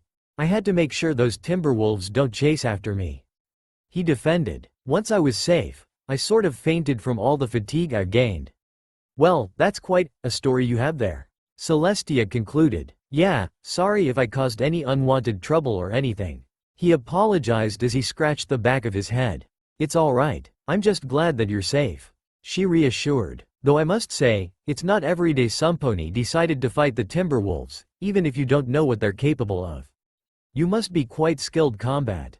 Naruto let out an awkward laugh. Well, I sort of learned a few moves throughout my travel. He waved it off, hoping that doing so would make her drop the subject. While Celestia's lips curved into a smile, her eyes continued to have that suspicious look. The blonde was glad that he was layered in orange fur, otherwise she would have seen him sweating bullets. How interesting, she praised, and I believe there's some pony who would like to hear your story as well. Follow me. Taking one last sip of her tea, Celestia left her side of the table and exited the dining hall with Naruto in tow. As they trotted through the castle, the blonde couldn't help but be amazed by practically every unfamiliar thing they came across. The unique architecture, the numerous pony troops that were marching about the place, even the flower garden seemed fascinating to him. This is a beautiful place you got here, he commented, effectively breaking the silence. Why thank you, but I'm sure you've seen other places that are far much better. You are a traveler, after all. I doubt that, he muttered so that only he could hear it. Unlike Konoha or any other villages within the Fire Country, the Canterlot Castle was clean, colorful and fancy. Mostly due to the fact the shinobis were too occupied with war, hostile threats and whatnot to care about such minute details. Sure, they have the occasional cleaning chores aka the accursed D-ranked missions, but as for decorating, nope, not so much. As they conversed with one another, the two arrived at what seemed to be a garden area flourished with a spacious neatly trimmed grass field and a few colorful flowers patches here and there. Naruto's sight then fell on two more pastel-colored ponies who at the moment were currently sitting on one of the marble benches erected around the garden. They were casually laughing and chatting with one another until the armored one saw them approaching. Princess Celestia, I hope I'm not disturbing anything important. Celestia inquired with a mirth smile. Shining Armor fumbled over his words. Rolling her eyes at his clumsiness, the pink full sitter took over. Of course not, Princess Celestia. Me and Shining were just chatting to pass the time, that's all. She then averted her gaze to the blonde. She smiled. He's finally awake, I see. He took that as a cue to introduce himself. My name is Naruto Uzumaki, I'm a freelancer traveler. Hello Naruto, my name is Princess Cadence, but you can call me Cadence for short. I'm Shining Armor, Lieutenant of the Royal Canterlot Guards. He introduced, having regained his composure once more. Lieutenant? It's probably a military ranking of some sort. His Biju assumed. Just play along for now. Nodding, the blonde averted his attention back to the three ponies. I have a favor to ask to the both of you. Sure, what is it? Seeing that you both are free, I was wondering if you can bring our newly profound guest here on a tour around the castle. Celestia requested, surprising Naruto at the background. I would have done so myself, but I need to attend a meeting with merchants in a few minutes' time. Of course we'd love to. She cheered. It's not every day we get to have guests. Right Shining? Yeah sure, he said in partial disappointment, something that didn't go unnoticed by Naruto. Celestia smiled at that. Wonderful, I'll leave him in your capable hooves then. She responded before facing the blonde. I look forward to seeing you again later during lunchtime. Sure thing, he replied back, unaware of the bewildered expressions on Shining and Cadence's faces as he said so. Still smiling, the alicorn of the sun trotted away from the garden, leaving the blonde under the two's care. So where do you want to go first, Naruto? The pink alicorn inquired once she was out of sight. Are you sure it's okay? Naruto inquired. I don't want to be a drag or anything. Understanding what he was hinting at, she quickly interjected, it's fine really. Shining is just sad that our dates kept on being interrupted, that's all. I'm still here, you know. The lieutenant grumbled. And you make it sound like it's a good thing. Shining, Princess Celestia asked the two of us to do a favor for her. How can we refuse to that? He sighed at that. I know, but still. Feeling a little sympathetic for her lover, the alicorn of love approached him and used a hoof to lift his head up. Tell you what, if you help me bring Naruto on a tour around the place, I'll make sure our next date to be. The pink alicorn paused to put in a dramatic effect. Extra special, said Lieutenant, perked up at that, albeit slightly. You promise? I promise. All right, he said with a soft smile. I'll trust you. As they stared into each other's captivating eyes, the two ponies found themselves slowly inching their muzzles towards one another. And it probably would have escalated further had Naruto didn't clear his throat, a silent reminder to the two loved ponies that he was there as well. Blushing, the two took a step back, all the while sheepishly laughing to one another. So, where should we start? This here is the kitchen area. The place where our meals are cooked and prepared. Naruto could only gape at that. This was a kitchen area? Kami, it was so huge. Then again, the blonde supposed he was partially at fault for this, seeing that the only kitchen he ever saw was the pathetic one in his worn-out apartment, Tucci's glorious ramen stand and the occasional barbecue stand. On the left side of the kitchen, the blonde saw a total of 5 stoves, 4 being gas-operated while the last one was traditional coal-orientated, next to several oak shelves and cabinets that probably hold the small ingredients such as spices and dried food. While on the right there were the typical sinks and a dishwasher used for cutleries and other whatnots. A huge stainless steel refrigerator stood at the end of the kitchen, which obviously was used to hold more food ingredients, and Naruto assumed most of them being vegetables. The long and narrow tabletop was the key area though, as it occupied practically majority of the kitchen space and was littered with numerous kitchen tools that he wasn't entirely familiar of. Adding to the prosperous atmosphere was the numerous cooking staffs that were roaming about the place, each dressed in the standard chef uniform consisting of a white puffy hat and a white buttoned-up top, that seemingly unable to remain rooted at one spot for too long. A few passing by ponies bowed in respect upon noticing their presences but immediately went back to work soon after. Quite a busy place you have here. Cadence nodded at that. MMMHMM. The chefs here in the castle take their job very seriously. I can tell. Speaking of seriously, Shining remarked, earning the other two's attention. There's Gustav over there. Hey Gustav. Having seen so many ponies in the area, the shinobi had expected this Gustav character to be a pony as well. Wrong. Naruto involuntarily took a step back when a figure emerged out of the crowd. Instead of a pony like he expected to be, Gustav was he didn't know what he was actually. First sightings indicates him to be a lion of some sort, but with the minor difference of an eagle's head instead of a lion's, a set of 4 talon-tipped legs instead of a cat's paws, and a body covered in feathers instead of fur. If the sight of such an unidentified mythical being wasn't strange enough, he had a black curly mustache on his yellow beak. Well, if it isn't Princess Cadence and Monsieur Shining Armor, he exclaimed in a deep French accent. Bonjour, what brings you two here in my beloved kitchen? Another round of my wonderful breakfast perhaps? Good morning to you too, Gustav. And no, we're not here for second rounds. She politely replied back. We're just here to show our guest around the castle, that's all. Moving aside, she then proceeded on introducing the newcomer. Gustav, this is Naruto, he's our new guest for today. Naruto, this is Gustav, he's the head chef here in this castle. Bonjour, Gustave Legrand, at your service. He proudly greeted, his left forepaw raised for a hoof shake. The orange stallion was skeptical at first but shook his claw nonetheless. Naruto Uzumaki, as much as I wish to entertain you, I'm afraid I can't. My presence is needed for the preparations of Z lunch, he stated with an apologetic smile. Very sorry for Z's inconvenience, Monsieur Naruto.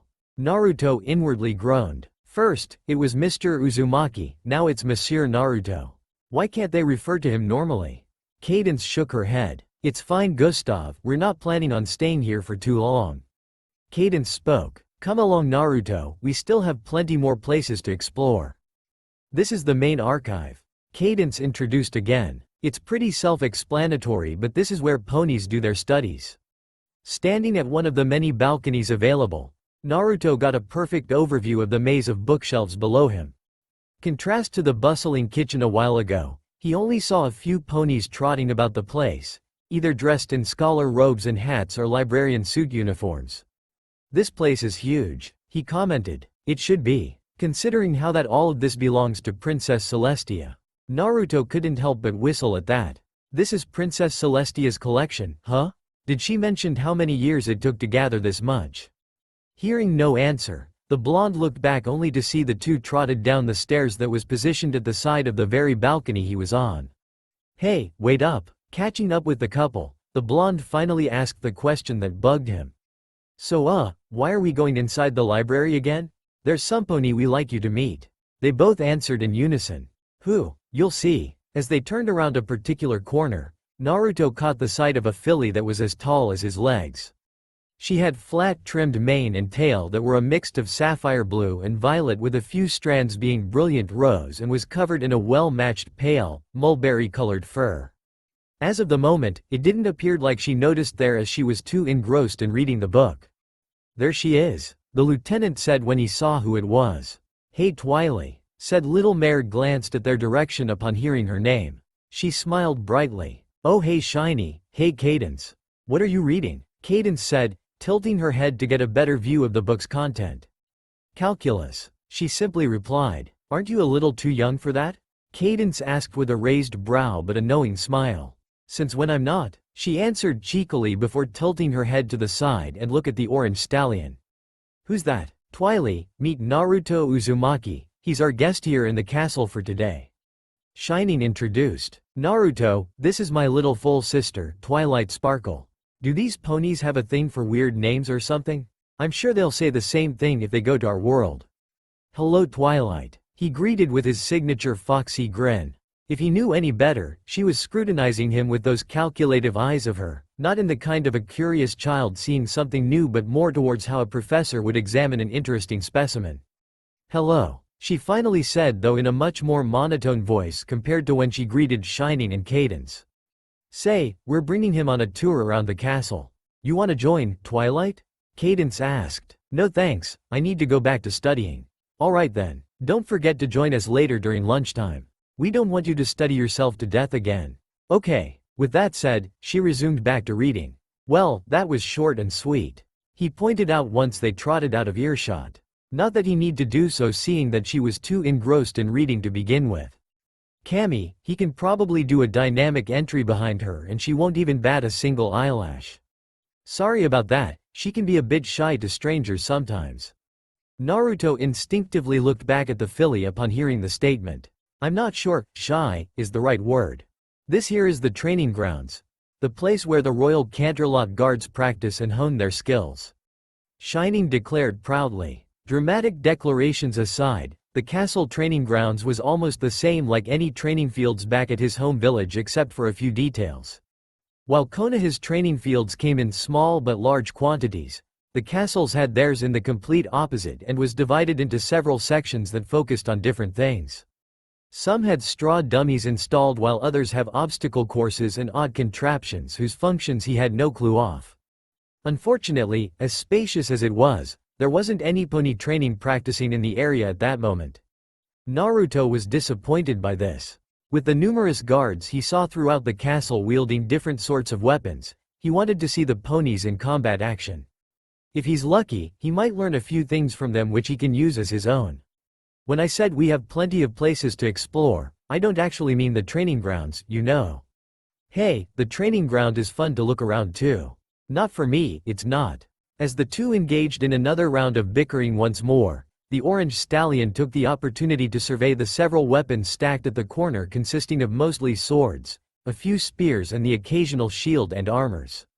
While he applauded the ponies for their means of defense, he couldn't help but wonder just how they would wield such things. His pondering was put on hold when he sensed a looming presence behind him. "And who in the Tartarus are you?" Turning around, Naruto was met face to face with a stallion. A stallion he would have said hello to if it weren't for the scowl on his face. Contrary to all the pastel-colored ponies he saw, the pony standing before him had a pair of sharp golden eyes and was layered in a set of heavy armor consisting of a black Trojan helmet with red plume on top, an equally black chest plate that had the golden Canterlot guard crest emblazoned in the center, as well as 4-leg armors that was layered over one another to increase protection efficiency over his obsidian black fur. General Iron Hoof. In a blur of purple, Shining appeared beside him in a firm stance with his head raised high, a standard military posture that signified a soldier's discipline and firm resolution. "Lieutenant Shining," the black pony began in a deep rough voice, his piercing glare never straying away from the blonde. "I've received reports of a civilian pony roaming about the castle grounds. Care to explain what's all that about?" "This is Naruto Uzumaki. He's a guest of Princess Celestia."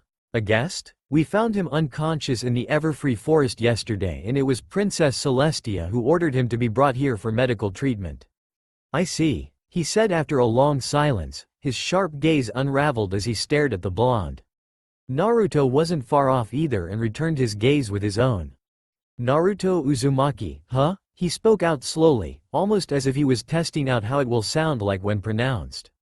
"I'm keeping an eye on you, Uzumaki." With the final words said, General Iron Hoof turned around and left. Once he was out of sight, Shining let out a breath he didn't realize he was holding while Naruto maintained his composure. "Who's that?" "That's General Iron Hoof. He's the leader of the Canterlot Royal Guards. He's a genuine prick, I can say that much." Shining cracked a smile at that. "He's always like that," he agreed, "but I'm more surprised that you managed to maintain your composure in front of him. Most ponies won't even bother making eye contact the first time they saw him." The blonde shrugged at that. "Let's just say I've dealt with ponies that were much worse than him." The statement alone piqued Shining and Cadence's curiosity, but they didn't delve on it further when he showed no sign of telling. "Speaking of which, it's nearly time for lunch. Let's head to the dining hall where Princess Celestia is waiting." Almost instantaneously, Naruto's stomach groaned and he found himself unconsciously licking his lips at the prospect of eating another batch of daisy sandwiches. Even though he already had quite a few not too long ago. "Sure thing, lead the way," he quickly agreed, not bothering to hide his excitement. With Cadence and Shining up front leading the way, he was just about to follow them when he suddenly felt something. What was that? He questioned to himself as he looked around in pure confusion. "I could have sworn I felt something just now." Whereas his battle instincts weren't tingling, something was tugging him at back of his mind, something bad. And it was never wrong before this. Finally making up his mind, the orange stallion casted the couple one last glances before silently trotting to the opposite direction.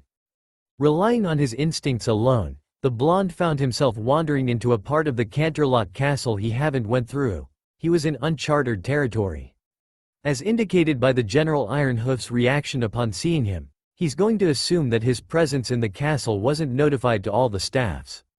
As such, he needed to keep a lookout on all the guards that were patrolling by. Simple as that. At least, it would have been simple had it weren't for the fact he now had hooves that does not go well with the marble floor.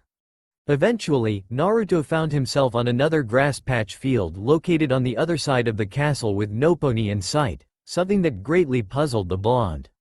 If there wasn't anyone in the area, then why were his senses telling him to get here then? Could it be that he was just imagining things? He shook his head at such thing. No, something was definitely going to happen here.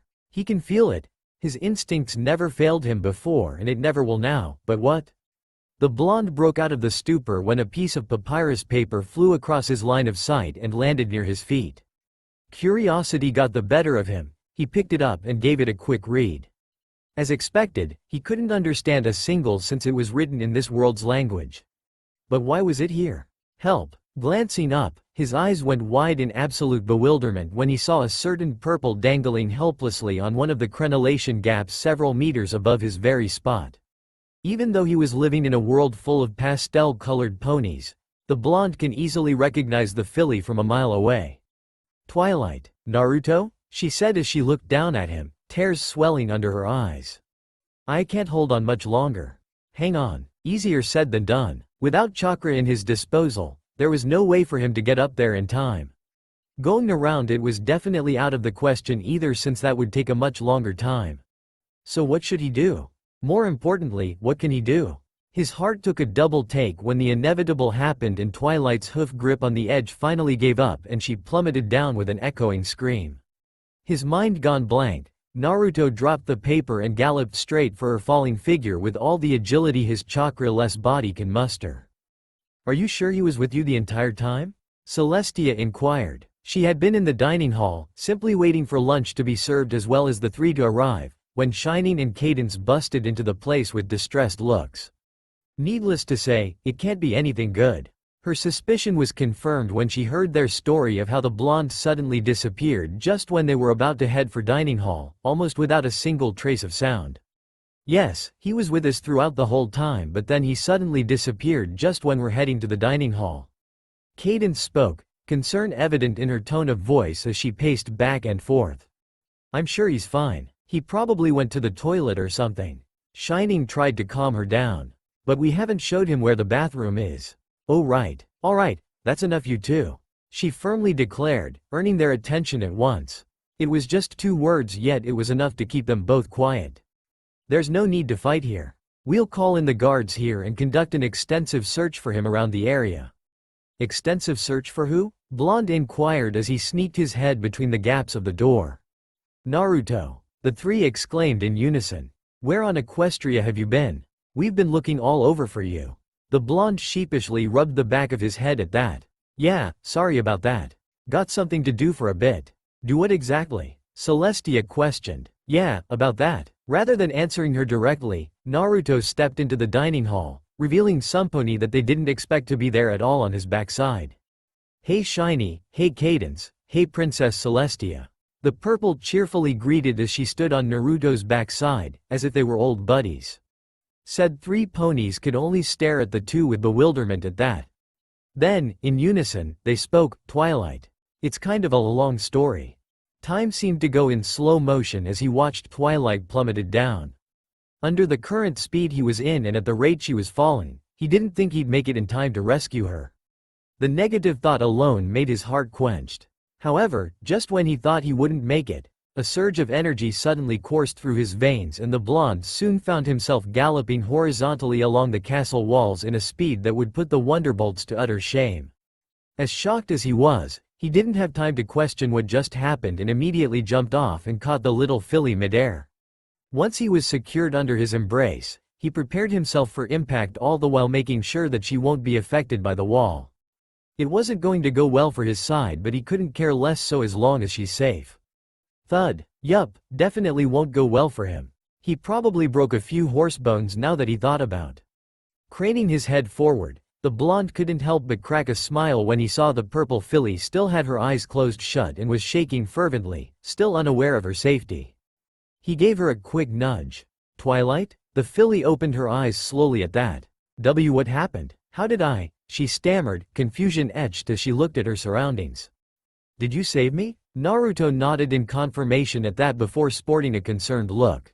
"Are you alright? You're not hurt anywhere now, are you?" No, I'm fine, I think." Naruto sighed in relief before flashing him a foxy grin, all the while ignoring the pain that was coursing through his body. "That's good to know," he said. "In any case, did anyone ever mention how heavy you are?" Naruto wasn't kidding when he said it was a long story. He himself didn't know how to explain the situation, seeing that it happened due to his own pure instincts. Fortunately, the three weren't too keen on hearing the details, mostly because they were also occupied with eating lunch as well. By the time he was done, the table was already cleared off any more food, mostly by him. "This is the second time you've surprised me.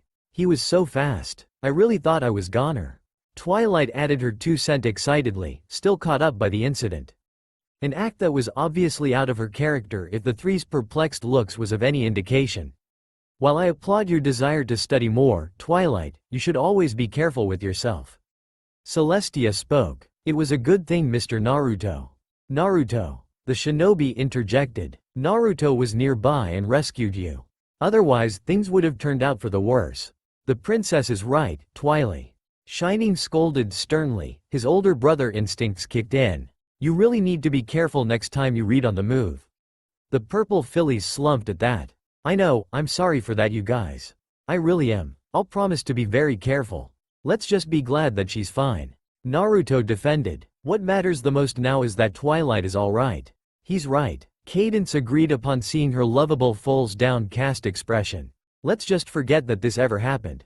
No point crying over spilt milk, right? The ponies present silently agreed at that. There was no point in dwelling over something that has happened in the past. Unwanted incidents aside, how have you found the tour around Canterlot Castle so far, Naruto? It was amazing. I honestly didn't expect this place to be so beautiful, was his honest feedback, munching on one last daisy sandwich. He wasn't joking about that. This place certainly was beautiful, way beautiful than Konoha or any other villages within the Fire Country if he must say so himself. Celestia smiled at that. I'm glad you hear that, the white alicorn said, because this will be your home for now. The orange stallion nearly spitted out his daisy sandwich upon hearing that. Wait, what? Seeing that this is your first time here in Canterlot, I figured I'd let you stay here in the castle to save you the effort from having to spend additional effort and money to find a place to stay. She elaborated. In fact, I've even requested my servants to prepare a room just for you while you went on your tour. Twilight evidently perked up at that. The same goes for Cadence and Shining, though the latter two were more towards surprise. Are you sure about this? I don't want to be a drag or anything. He asked for the second time of that day. But of course, after everything you've done, it would only be plausible for us to return the gesture by doing so. Naruto pondered hard on this. As a shinobi, staying in one place for too long was never a good idea. But at the same time, he couldn't just refuse the offer, especially if said offer came from a princess of all ponies. He sighed, then grinned afterwards. So where do I hit the sack then? Several days had passed since the blonde arrived at the Canterlot Castle. During his stay, the blonde had made sure to not reveal too much of his identity, all the while gathering as many information on this world as he can. Being in a world that was practically different to his own in terms of physics and other logical whatnot, he had expected to see and hear weird things on a daily basis. He had no idea how right he was actually. Shining and Cadence continued to be his trusty tour guides and would visit him whenever they were available, while Celestia and Twilight would occasionally accompany him from time to time as well. Although none of them mentioned it, he got a feeling he'll need to leave the castle soon. It would be unwise for him to stay put under Sumponi's hospitality for this long, especially if said Sumponi were part of the royalty. In the meantime, he supposed he'll enjoy the fun while it lasted. Naturally, Naruto didn't spend his time doing absolute nothing. In fact, the blonde and the fox had spent the last few days trying to figure out why he couldn't utilize chakra like before. Needless to say, he had mixed feelings on what he learned. First off, his newly profound pony body possessed lesser tenketsu points than his original. While this may sound like a bad thing to most shinobis, it didn't actually affect him too much due to his undiminished large chakra reserve. Furthermore, from what Kurama speculated, having lesser number of tenketsu points actually allowed him to have a much more efficient control over his chakra. Still not enough for him to do genjutsu sadly, but enough to prevent him from wasting too much. Secondly, his chakra control had been reset to 0, which explained why he couldn't do a single thing against the Timberwolves in the Everfree Forest. Kurama had speculated that this problem arose due to an imbalance between his spiritual and physical energy caused by his having an entirely new form, aka pony form. While this may seem bad news, especially to a veteran shinobi like him, it was nothing he couldn't restore with daily practice. Sure, it'd probably take him several years to regain said control back, but he supposed it was better than having it completely removed. All in all, things were finally looking up for him, for now at least. Wow, this is really good. Earlier today, Celestia figured he had stayed behind the castle walls long enough and suggested to bring him to the city outside for breakfast for a change. The blonde eagerly accepted the offer.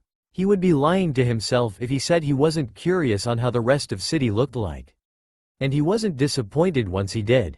Whereas Konoha came out as a massively populated suburban town, Canterlot was more sophisticated than that, with its numerous ivory towers and golden spires. It almost looked like a place that originated from a fairy tale. As of the moment, the orange stallion found himself seated on one of the tables outside a cafe, munching on what looked like colorful mini sandwiches they called macarons. Something he found to be as equally delicious as Gusto's daisy sandwiches. From what Celestia speculated, the cafe they was one of the top-notch in Canterlot and was well known for their daily delectable choice of appetizers. Careful now, Naruto. You'll choke if you ate them that fast. Cadence giggled. Just like how Shining choked on popcorn in our last date. Cadence, Shining groaned beside her. You promised me you won't tell that to any pony. Sadly for him, his plea fell deaf on any pony's ears as they were too occupied with laughing at his misfit. It's fine, I'm a fast eater. As if to prove his point, the blonde dived his snout into the bag before coming back up carrying a mouthful of macaron. I mean? Having grown accustomed to his random antics, they could only laugh and shake their heads at the blonde. Grinning at his achievement, the blonde was about to pop in another macaron when he noticed something amiss. By the way, where's Twilight? Not too soon after he said, Naruto felt a tug on his blonde tail, causing the blonde to involuntarily shudder in surprise. Does that answer your question, Naruto? Shining said with a smirk. Ignoring the knight's remark, he craned his head to look at the purple filly that was currently cuddling his blonde fluffy tail in the same way a toddler would hug their favorite plush. Twilight, what are you doing? He inquired, in which he already knew the answer. Your tail feels really good, Naruto. She responded dreamily as she tightened her grip on it. Twilight, can you let go of my tail? The blonde wasn't sure if this applied to every pony or just him, but he found it to be highly uncomfortable whenever a pony decided to touch his tail, regardless if it was on purpose or by accident. It just felt uncomfortable. Please? Twilight gave him an inscrutable gaze, obviously pondering over her decisions. Okay then. Naruto nodded in appreciation but soon scowled later on when the foal jumped onto his back and began admiring his mane next. Twilight, I'm glad to see that all of you are enjoying themselves. Celestia spoke. Naruto mentally berated himself. He was so caught up in the moment that he totally forgot she was there as well, casually sipping her tea on the table next to them. He was just about to give remark on but was beaten to it when another group of ponies approached the ruler. The blonde took a brief moment to furtively assess the alicorn of the sun. Being a former hero to Konoha on a few occasions, he wasn't unfamiliar to the excessive fame that came along with it. However, that fame soon turned its back against him when the fangirls arrived into the picture. Thanks to them, he couldn't walk around the village without encountering at least one of them on every corner. Cammy, he'd spent more time going stealthy around the village than during missions. Celestia wasn't like him, however. Her pale magenta irises sparkled with kindness and generosity as she patiently heard each and every one of them out before voicing out her opinion on the matter at hand. Ever so often, a few ponies would approach her and give the alicorn presents, in which she'd graciously accept with a polite thank you. She didn't even mind when a bunch of overexcited fillies decided to huddle around her legs. Naruto found himself smiling at the sight. She almost reminded him of the Sandame's Kindus, except more motherly. Is there something on my face? Celestia inquired curiously after the last filly left and she noticed his dazed look. Oh, it's nothing. He replied a little too quickly before diving his face into his bag of macarons in order to hide his beet red face. Celestia quirked an eyebrow but didn't press on it. I see. Glancing to one of her nearby guard, she gave a quick nod when he saluted before looking back at the group. In any case, it is time for me to take my leave. He was perplexed by that. Already? He said, failing to mask the disappointment in his voice. But we just got here. I wish I wouldn't either, but an urgent matter had come up back at the castle that requires my utmost attention. She elaborated before facing to the rest. Will it be okay if I leave him under your care once more? Shining nodded in understanding. But of course, Princess Celestia. I'll see all of you back at the castle later at dinner. The orange stallion watched as the white alicorn went out of sight. It's not even a full minute and the shinobi found himself already missing her wonderful company. Don't get him wrong, Shining, Cadence and Twilight had proven to be quite a great company as well, but he preferred her companionship better. What's wrong, Naruto? Twilight asked when she saw the forlorn look on his face, effectively earning him Shining and Cadence's immediate attention. Is she usually busy like this? He asked out of the blue. Cadence and Shining eyed each other before shrugging. Not usually, but when she does it usually long last for the whole daylight. Doesn't she have some pony that can take over some of her duties or something? Well, there's Kibitz, but his job is only keeping an eye on her schedules and make sure she's on time. Naruto gave them an impassive look. That's gotta suck. With Cadence and Shining leading the group once more, they continued the tour around Canterlot, or a small yet important part of it from what Twilight whispered to him. The first place they went to was another cake shop that Cadence suggested.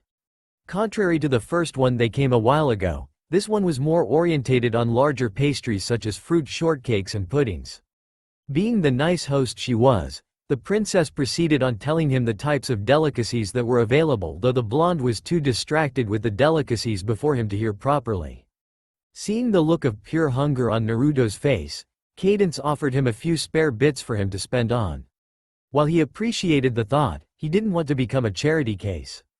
Unfortunately, the alicorn of love didn't share the same thought as him and, kindly, convinced him to take the bits. Even the siblings themselves were silently signaling him to take it since they were aware of how much of a stubborn mare Cadence can be. Naruto obliged in the end, though that doesn't mean he was happy with it. One way or another, he was going to repay her back someday. Moving on, the group then visited Twilight's favorite bookshop where she proceeded on buying a few hardbacks for herself. While he was curious on what else she needed considering how she had full access to the castle's library, he doubted it would be wise to question the little purple filly. Then again, he doubted he'd be able to garner her attention to begin with considering how she entered what Shining called her study mode. Seeing that every pony was minding their respective interest while waiting for Twilight to make up her decision, the blonde decided to help himself to some books, only to deadpan afterwards when he remembered that he couldn't read this world's language just yet.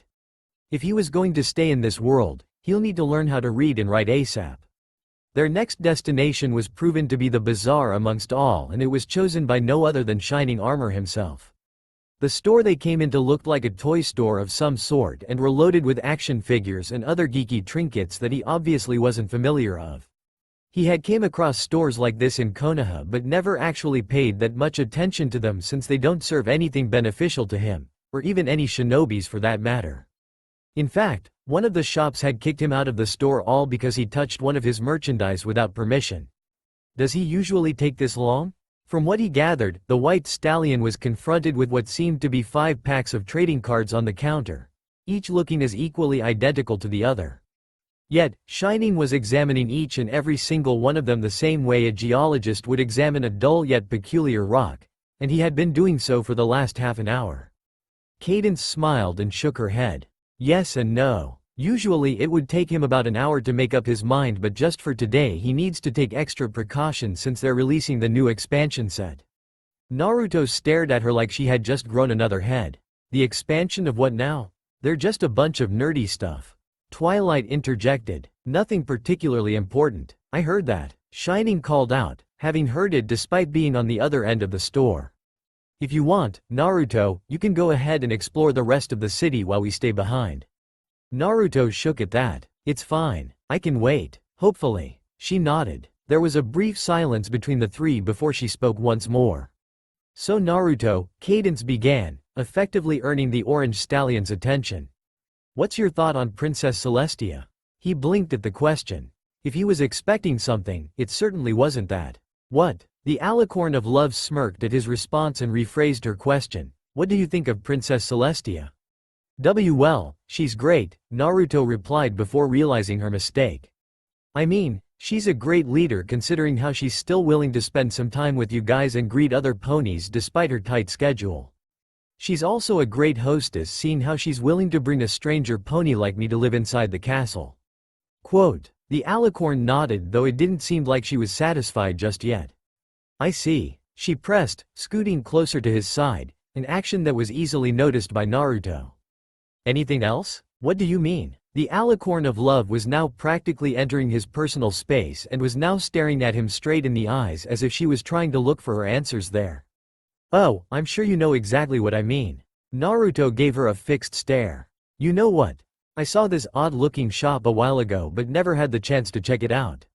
Maybe I'll go ahead and go there now while waiting for Shining to finish up. See ya ponies in a few hours' time. As fast as a Wonderbolt kid, the blonde swiftly disappeared out of the store, not bothering to wait for any of their response, leaving Cadence with a victorious smile behind. What was that all about? Twilight asked out loud, having seen the exchange but no clue what it was all about. Cadence giggled. Oh, nothing, Twilight. She responded back, though the peculiar smile on her face meant otherwise. Nothing at all. Gaki, do you even know where you're going? Anywhere but there. Seriously, I understand some pay. Ponies have weird hobbies to take care of, but that's just downright ridiculous. I'm pretty sure they'll say the same thing to you if they see you slurping on ramen on a daily basis. Hey, I eat ramen not as a hobby but because they're essential to me. Kurama snorted derisively at that. Exactly my point. No longer in the mood to entertain, the orange stallion ended the conversation right there. It was only by then did he notice the strange looks directed to him, or his choice of clothing in particular. In normal circumstances, he wouldn't pay them much attention, but now he found them to be quite unnerving somehow. It's probably due to the fact that he was now layered in orange fur with blonde mane and tail. Something he still can't grasp upon regardless how many days had passed. Speaking of fur, Naruto frowned as he glanced down at his newly profound furry coat. While he had no qualms with the orange color, he figured he needed to find a way to cover his body ASAP. He already stood out like a sore hoof back in Konoha. He didn't need the same thing to happen to him again in this world. Kami knew he needed it. Sadly, Kurama didn't share the same opinion as him and snorted at his thought. Like that's going to happen anytime soon. Glad to know you're always on my side, Kurama. He responded sarcastically. Kid, if there is one thing I learned from being stuck inside you, it's that Kami loves screwing with your life. Yeah well, I doubt we'll be having that problem in this world. Having too caught in his mental argument, the blonde didn't realize he was trotting right into the path of another pony until he roughly bumped into them. Hey, watch it. Shaking his head, the blonde couldn't help but blink at what he saw. If he knew any better, he'd say this was the first time he saw a pony being so out of place. Unlike all the other pastel-colored, well-flourished ponies he had came across, the stallion he bumped into was rather burly in size, with flat-trimmed greasy black mane and uneven shaggy brown fur coat that made him look like he haven't groomed them in ages. Kami, he won't be surprised if he really did actually. The stallion wasn't alone, however, as several more stallions of same caliber stood behind him, each retaining their separate features that were meant to make them look more intimidating. Oh, sorry about that. Naruto apologized as he took a step back. I wasn't looking where I was going. The stallion up front simply glared at him, snorted and trotted away, not bothering to verbally acknowledge his apology. His goons followed suit afterwards, each giving him their own fair shares of glares. Obviously they were trying to intimidate him, but Naruto had seen things that were much scarier than a bunch of ugly horses, so he simply gave them an absent look. Well, that went well. Here I was hoping they'd pick a fight with you. Silently agreeing with his Biju, the orange stallion watched at their retreating figures. He didn't know why, but for some reason his instincts began to tingle the second he made eye contact with said stallion. Almost like the time back when Twilight was in danger. His worry escalated further when they turned around the corner and disappeared out of sight. Glancing behind, he made sure his tour guides weren't around before going off to pursue the suspicious group, completely unaware of the lone pony hiding that was silently watching his every movement from the rooftops above. The pony stayed there a few seconds before disappearing out of sight. What's wrong, Cadence? Said Alicorn, stopped looking outside the window in favor of her lover, who was still in his little dilemma. You've been staring for a long time already. Cadence sighed. It's nothing. I'm just worried about Naruto, that's all. Shining quirked an eyebrow at her. Worried? Using his unicorn magic, the stallion lifted up the third pack, examined it from top to bottom, before lowering it back along with its brethren. Weren't you the one who sent him out? That's exactly why I'm getting worried. She confided before muttering the next statement to herself. Maybe I shouldn't have teased him about Princess Celestia, after all. Whether if Shining heard her last statement or not, he didn't show it. I'm sure he's fine, he consoled, gently rubbing the first pack to identify its content, but to no avail. I mean, it's not like this is the first time he disappeared on us. I really hope so. Naruto was like an enigma to them all. Aside than his name and his status as a traveler, they didn't know much about him. They've tried to ask him, but the orange stallion always found a way to dodge their questions. Another trait about the blonde that they knew was that he's fast. Really fast. 1 second, he was there with them. The next thing they knew, he was gone without a word, as if he just teleported or something, which was impossibly since he's obviously not a unicorn. I just hope he doesn't go too far off this time. This is bad. Naruto muttered to no one in particular. This is really bad. After loosely following the suspicious group all the while making sure they didn't saw him, The blonde arrived at a building that was probably meant to be a low-leveled train station if the railway tracks that emerged from the other side were of any indication. A rather colorful train was currently parked on the railway, the very same train the ponies went in. Naruto wordlessly followed suit and managed to enter the last train carriage through the back door while the workers weren't facing in his direction. Good news, the whole carriage acted as storage for keeping passengers' luggage and goods, so he didn't have plenty of hiding cover should any pony came in to check.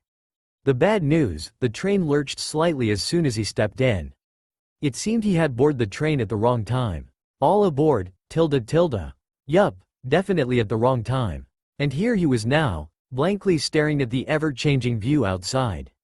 His worry worsened when the scenery outside drastically changed from ivory towers with golden spires to nothing but green forests and mountaintops. At the speed the public transport, he silently prayed to whatever deities in this realm that this train traveled both ways because he honestly didn't want to travel back to Canterlot on foot. As much as I want to share your concern, I believe you boarded this train for a reason aside than sightseeing. The blonde sighed. The fox was right. He had something to do here. He greatly hoped that this wasn't a wild goose chase in the end. Otherwise, he'll never hear the end of it. Despite lacking in general knowledge, the orange stallion was quite aware that the main purpose of a train was to transport people to other places in the shortest time length possible. Kami, he even encountered one back when he was a genin, minus the small fact that it was made entirely out of steel and was loaded with modern weaponries like kunai firing miniguns and whatnot. So why was it empty? Contrary to what he expected from a public transport, the wagon he walked into was completely devoid of any living presence. It almost looked like abandoned somehow. The blonde can barely hear any sound aside than the rumbling of the train, something he found to be quite endearing somehow. Where is every pony? I'm sensing a large amount of chakra-like presence gathered up ahead. It seems they're all gathered in the front carriage. As informative as it was, the statement served to make the blonde more confused than anything else. There were 5 passenger cars in total. Each can occupy roughly around 20 ponies, so why was every pony all huddled there while leaving the rest was all empty? That didn't make any sense at all. Something was definitely wrong here. Not finding any answer by staying here anytime soon, Naruto trotted on and approached the door on the opposite side of the carriage. He was several feet away from said door when Kurama suddenly spoke. "Gaki, hold up. We got company coming in and it doesn't look like they're friendly." He froze at that. True to the fox's words, the blonde could see 2 faint silhouettes forming on the window top of the door before the door handle suddenly rotated and the well-lacquered door slowly swung open. "This sucks." One of the 2 stallions fumed out in utter frustration. "Why do we have to check each wagons anyway?" 2 stallions stepped into the carriage. Both were of the unicorn race judging from the miniature horns on their foreheads, with one of them having ash-gray colored fur and cobalt-black mane while the other had silver mane and dirty brown fur. "I mean, look at all of this," he added, dramatically swinging a hoof across the wagon's interior to prove his point. "There's not a single pony in sight." If his companion was annoyed, he didn't show it. "Boss wants us to check for any more passengers and that's exactly what we're doing." His partner paused for a bit before continuing. "That and we gotta make sure the royal guards aren't chasing our tail. Or else this whole thing would have been for nothing." The first one snorted in derision at that. "You mean the Canterlot royal guards? Peefed. Those ponies are never good at anything aside than being pretty. I doubt they'd even notice us hijacking this train in the first place." "Oh, shut trap already. If you're that pissed off, then why don't you go ahead and say it straight at the boss's snout then?" The second stallion finally snapped, having fed up with his non-stop ranting and surprising the former, who obviously didn't expect such an outburst if his wide eyes were of any indication. "Just don't come back barking at me when he cuts off your pay for not listening to orders." Alright, I'll come." The first one finally conceded. "But you owe me an apple cider once this is over." The latter stared at him incredulously at that. "Me? You're the one who should have owed me a drink." "No, I don't. You puked on me." The 2 stallions continued bickering on after that, spouting nothing but insults to one another. It was unfortunate, really. Had they paid more attention to their surroundings, they would have noticed the strong draft was that flowing in from one of the opened windows. So I was right. Those ponies were up to no good, after all. In the shortest time possible, He had managed to discreetly open one of the windows available and hauled himself above before they could see a sliver of his blonde tail.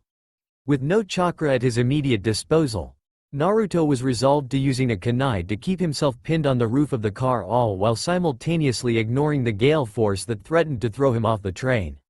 It wasn't comfy by means, but he can manage. So what are you going to do about it? The blonde glanced behind at that. Aside than the thick foliage that was zooming past him, the faraway view of the mountaintops and the blue skies above, he saw no pony in sight. He sighed. As much as he hated to admit it, the bandit had a point. It doesn't look like Canterlot guards had taken notice of what happened, and by the time they did, it'd probably be too late. So there was one thing left for him to do. Isn't it obvious? Those two are taking their sweet time. Just as what Kurama sensed, the ponies were all gathered inside the first wagon. The only thing he failed to mention was the fact that they were all tied up with ropes by the very stallions Naruto had been chasing after from the very beginning. "Skipper," he began, directing the name to a stallion that was comparatively 2 sizes smaller than any of them but as equally burly as the rest of them regardless. "Go check on them." "Got it, boss." Giving him one last salute, Skipper disappeared through the door. "By the way, boss, why do we need those two to patrol the rest of the train anyway? We already checked all of them one by one a while ago." One of the bandit ponies asked quizzically. "Yeah, it's not like any pony is going to follow us." Another pony agreed. "Yeah, well, we gotta make sure everything is secure, especially when we've gotten this far." The leader interjected before looking somewhere else where a certain white mare was sitting. He grinned. "Isn't that right, miss?" The mare averted her gaze from the window to look at him through her black shades but gave no comment otherwise. Contrary to the naked ponies around, said mare was dressed in a hat and trench coat that covered her entire figure excluding her white head, hooves and light pink tail. A pair of exotic black shades were used to cover her eyes. Trotting closer to the mare, he spoke in a mock formal tone. "If I may, it is truly an honor to actually meet you here of all places. Had it weren't for the current situation we're in, we would have met each other on a much better tear." Enough with the formalities and cut to the chase, she finally spoke, revealing her deep accent. "What do you want from me?" The bandit chuckled, unperturbed by her rude interruption. "Oh, I'm pretty sure you know what I want." He acknowledged. 1,000,000 bits, all in hard cold cash. Nothing more, nothing less. If she was surprised, she didn't show it. "Unless I'm of royalty descendants with Princess Celestia, there's no way I can have that much money." "Oh, don't worry, you don't," the bandit said with a merciless laugh before leaning forward until he was face to face with her. "But I'm sure your husband does." A frown marred her delicate feature upon hearing that. "My husband will never submit to your demands." He grinned, delighted by her slight sign of reaction. "Oh, we'll see about that." The bandit was about to trot away after that but stopped within his tracks when she spoke. "You won't get away from this. My husband has close relation with the Canterlot Royal Guards. They'll be swarming this train any minute now.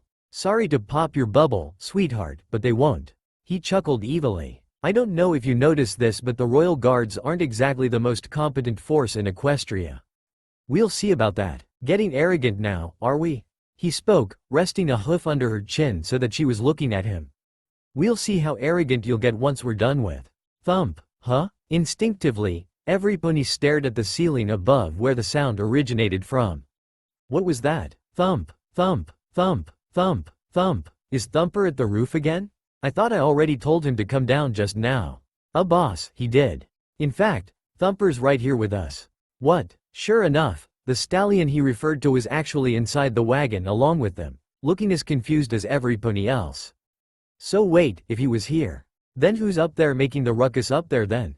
Thump, thump, thump, thump, thump. "You two," the leader ordered, pointing a hoof to the two stallions standing guard near the door. "Go check it out." Muttering their answers, said two earth ponies opened the door and stepped outside. The door soundlessly closed behind them courtesy of its spring mechanism. A momentary silence lingered by before they heard several shouting from outside. "Hey, who's up there? We know you're up there. Show yourself." More silence. "Hey, who the hey are you? Stop him. Ack, gaw." Instinctively, the bandit ponies inside the wagon went defensive when they heard the noise of what seemed to a fight going outside. Their suspicion was soon confirmed when the door slammed open and the Earth ponies came crashing in a heap, followed by an orange stallion that jumped over their unconscious forms before galloping straight for them. Using the momentary confusion to a good use, the blonde lunged at the first bandit he saw. Hooking a forehoof around his neck, he slammed the pony's head right into the ground with a perceptible crack. He collapsed, cradling his no doubt broken nose. Having regained their respective composure in time, the second pony after that charged at the orange stallion next. Unfortunately, he received the same fate as the first one when the orange stallion hopped up and gripped the bars that make do the edge of the overhead compartment. Swinging himself forward to gain momentum, Naruto subjected him to a reverse donkey kick in the chest, sending him flying to the other end of the car. While the third, fourth and the leader had managed to duck in time, the fifth unicorn bandit wasn't so lucky and was subjected to a combined weight of two grown ponies that barreled at him at 50 miles per hour. Even the wooden door on the opposite side had cracked under the sudden force. Using the crowbar he was wielding, the third pony swung at him. Naruto quickly sidestepped and let the tool-turned weapon harmlessly zip right on the spot where he previously was. Instead, he struck the first pony from before that had attempted to sneak on Naruto from behind with an audible clunk. Said unfortunate pony only had a brief second before his brain registered the pain and he crumpled on his back. Realizing his mistake, the bandit was about to curse but barely mentioned the first syllable when Naruto disarmed him of his crowbar and smacked him right the neck. Not enough to break anything important but enough to make him no longer a threat.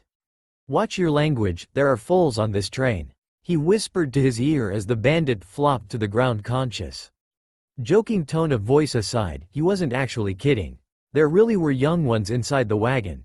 Not sharing his humor, the two ponies eyed each other affirmatively before simultaneously charging at him. Big mistake. For one thing, the wagon aisle wasn't actually big enough to fit two regular ponies, much less two grown ones. This was proven to be true when one of them accidentally tripped over their hoof and brought the other pony tumbling along with him. The last thing the two ever saw were the flat side of Naruto's orange hind hooves before everything went black. Naruto nodded in satisfaction as he watched the two last bandits crumpled to the ground. As hard-pressed as he was by his inability to use chakra, at least he can take comfort in knowing that his strong stamina had stayed along. "Kurama, is there any more hostile around? Aside than the two presences at the train ahead, which I assumed is a worker being kept by a guard as well as the bandit leader over there, I'd say you're good for now." "Really? Huh, I was expecting more resistance," said Fox could only grunt in response. "Of course they're not. It's not like they'd expect a baka like you to come in and foil their plan not too soon after they carried it out." Nothing to comment on that one. The blonde broke the mental conversation to face the remaining bandit leader. "You," he said, pointing an accusing hoof at him. "You're that pony back from Canterlot a while ago. How did you get in this train?" Naruto shrugged. "The same way as you did. I boarded the train." The blonde grinned when said burly stallion began looking around, no doubt looking for his companions. "Looking for your friends? Don't bother. They won't be coming to rescue you anytime soon." What? What did you do to them?" "Don't worry, it's nothing serious, but you'll be joining them shortly if you don't surrender now." The blonde added half-jokingly before going serious. "I don't know what you're planning on doing to that mare over 3 or all of the ponies inside this train for that matter, but it's over now." The bandit scowled hard but said expression contorted into a malicious grin when his gaze caught sight of something at the corner of his eye. "Not if I can help it." Tilting his head ever so slightly, the orange stallion wondered what he could possibly do when he suddenly turned around and galloped for the opposite direction. Thinking he was trying to escape, Naruto went off to pursuit came to a screeching halt when he realized a little too late what he was planning on doing. "Mommy, lightning!" Holding back a deep snarl, he could do nothing but watch as the bandit leader now held a little filly captive. "Stay back," he barked, crossing a crowbar across the unfortunate filly's neck. "Come any closer and I'll hurt her." "I'm serious," said Foal meanwhile burst out crying at that but quickly contorted into small choked whimpers when tightened his grip on her. "It doesn't have to be like this." Naruto spoke in a neutral tone of voice. As calm as he sounded, the blonde was actually using every single ounce of his sheer willpower to keep himself from doing anything reckless. If he still had his hands, he'd probably clenched them so hard they'd bleed by now. If you surrender now, we can make this as less troubling as possible. So let the foal go now. Unfortunately, his plea fell on deaf on the stallion's thick ears. He growled, "Go fuck yourself." Although he had never been cornered in situation like this before, the bandit leader knew that obliging to his order would only do more bad than good. Little did he realize, doing the exact opposite of what Naruto asked for would only make things worse for him. Silent, Naruto pondered over his decision carefully. Obviously, he can't physically approach him directly as that would put the foal in danger. The blonde may be fast, but he doubted he can cover the distance between them quick enough to rescue her. He can try throwing a kunai and nail him right in the forehead, but he didn't actually trust his throwing capability with the hooves he had at the moment. Kami, if he wasn't careful, he might even injure somebody else by accident. And besides, judging from the sickened expressions on every pony inside the wagon, it doesn't seem like they're used to his act of violence, and he doubted adding blood and sharp objects into the mix would make it any better. So the blonde was left with one last option. "Kurama, can I tap into your chakra?" "Yes, but in your current condition not so much." "Why do you ask?" he inquired before getting his tenant's mental plan. "Oh, I see what you're trying to do." Mentally nodding to himself, Naruto averted his gaze to the filly held captive. "Your name is Lightning, right?" he asked, his voice now changing into a much friendly tone. The tear-eyed filly was surprised at first but gave him a slow nod. "Hey Lightning-chan, can you do me a huge favor and close your eyes?" "Don't worry, it won't take long." The bandit squinted his eyes in suspicion. "What are you trying to do?" "Don't listen to him, so can you do it?" The filly gave him another nod. "Good, when I give the sign, just close your eyes and don't open them until I say so." "Hey, I said what are you trying to do? Ready?" The hidden blonde waited until the filly gave him her confirmation before continuing. "Close your eyes now." "Hey, I said." Whatever words he was about to say next, it died in his throat when the bandit stared at his eyes and was suddenly flooded with a sudden case of overwhelming nausea. His vision started to become blurry, his heartbeat began to increase several folds, and there was a faint ringing in his ears that clogged his hearing senses. His mouth went dry for no reason despite him drinking water just recently, and despite being in a well-aired environment, he soon found his coarse fur drenched in his own perspiration. If that wasn't bad enough, he found himself unable to breathe properly and his legs buckling wildly as if an invisible force was applied onto his back. He tried to take several deep breaths to compensate for the lack of oxygen, but the action appeared to only make things worse instead, and the bandit found himself choking like a mad pony. The last thing the bandit pony saw was the looming silhouette of a viciously grinning, scarlet red-eyed fox before his vision went completely red and he fainted from all the mental pressure. Naruto inwardly sighed as he cut off Kurama's chakra. He nearly thought he blew it off right there when the thug gave no physical response at first. Thankfully, he was wrong. Then again, it was practically impossible for any pony to withstand the true strength of killer intent provided the victim wasn't mentally prepared for it. So unless there was a pony who received the same fate as he was, then he doubted any pony would be able to resist him. Lightning, mommy. Putting that to the back of his mind for now, Naruto smiled as he saw the little filly was reunited back with her mother. "Is she alright?" he asked out of concern. Of course, he already knew what the answer was, but it never hurts to ask. "Yes, she is. Thank you so much for rescuing my daughter," the mother said with absolute joy evident on her face. "Thank you." The blonde simply nodded in return before facing the rest of the crowd. Thanks to his little heroic demonstration, majority of the ponies were now looking at him with hope, though some were still skeptical. This also includes the pink-maned adult mare from before. Sensing her fixed stare on him, Naruto spoke. "You alright, miss?" he inquired softly. "He didn't do anything bad to you now, did he?" "I'm fine," she responded before casting him her piercing glare. "You're not from the Canterlot Royal Guards, are you?" Naruto grinned sheepishly. "No, I'm not sadly, but I'm here to help anyway." She quirked an eyebrow at that, obviously not satisfied by his answer. He quickly changed the subject. "I'll be checking out the rest of the train for any hostilities. Every pony stay put until I came back." Not expecting any response or whatsoever, the blonde trotted to the door that no doubt led to the locomotive train ahead. "Wait," a hoof resting on the handle. He glanced back at trenchcoat-clad mare. "Yes? You said that you're not from the Royal Guards." She repeated. "So who are you then?" A brief pause lingered by before he flashed her his signature foxy grin. Naruto Uzumaki. Well, that went well. He spoke to no pony in particular as soon as he closed the door behind him. Yes, far too well. Kurama added warily. What are you getting at here, Kurama? Gaki, if there's one thing I learned from being stuck inside you, it's that Kami loves to screw with your life when you least expect it to be. Oh come on, Kurama, my luck's not that bad. He retorted. And besides, it's not like our Kami exist in this realm. Not too soon after he said so, the blonde felt a presence looming from him. Faster than any pony could comprehend, Naruto spun around to confront the unannounced visitor, a kunai ready at hoof. Only for said metal object to clatter on the floor when he saw who it was. No, no, no, no, no, no, no, it can't be her. She's not supposed to be here. Told you so. If he can, the blonde would have made a snappy remark to the fox for that, but he was too shocked to even pay him any attention. Instead, he focused his attention to the pony before his eyes.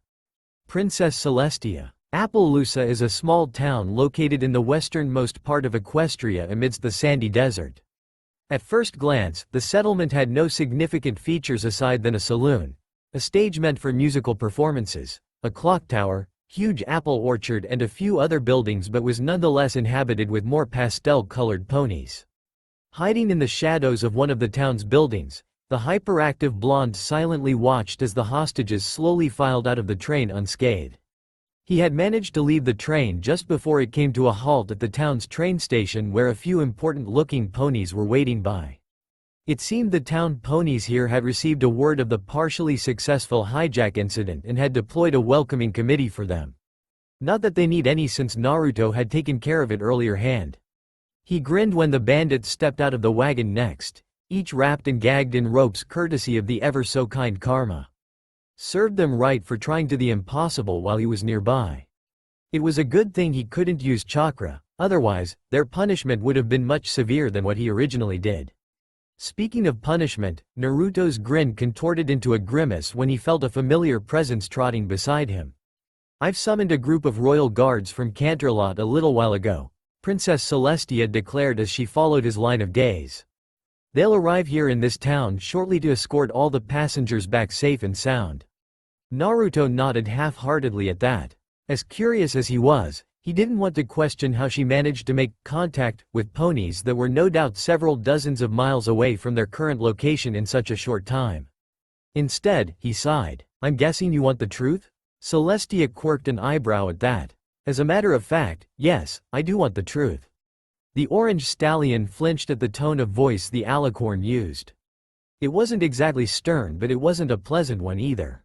But now is not the suitable time and place for that. Let us go back to Canterlot first. Go back to Canterlot? How? The train aren't exactly operatio. Naruto stopped mid-sentence when Celestia's horn glowed yellow. Oh right, magic. Duh. Using her magic, the alicorn princess teleported them back to Canterlot in barely less than a second. The spell was almost similar to the body flicker technique the shinobis always used, except it was too flashy for comfort. To avoid any unwanted attention, Celestia took the precaution of teleporting the two of them in a shaded alleyway somewhere deep in Canterlot. The blonde was eternally grateful for that. The last thing he needed was a group of pastel-colored ponies to come in and swarm them again, further worsening the thick tension between them. As Naruto took a peek outside the alleyway, he realized that the alleyway the alicorn teleported them into was in fact right across to the very shop where he previously were in. Heck, if he looked closer, the blonde can actually see Shining seemingly engaged in an intense argument against the shopkeeper through the glass window. While he should have been concerned with what they were fighting for, he doubted it was anything of utmost importance if Cadence's amused and twilight, deadpanned expression behind him were of any indication. Still hidden in the shadows, Celestia asked, judging from the look of things, I'm assuming Shining and the rest aren't aware of your unorthodox trip. He sighed once again. No, they don't, to be honest. He wasn't aware of the trip either, considering how he only acted on a whim, but he doubts Celestia will acknowledge such pathetic excuse. Then you should return to them for now, she stated with a brief nod. As much as I want to have my answers as soon as possible, I still have plenty of royal duties to attend to this afternoon. We'll discuss about this later at midnight once I'm available. I believe Shining had told you where my resting chamber is, correct?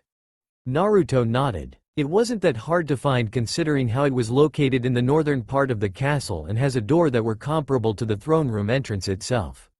It is settled then. I'll see you back at the castle. Not giving him any time to argue, Celestia flared her magic once more and disappeared in a burst of golden light, leaving the orange stallion all alone in the alley before he could come with an argue.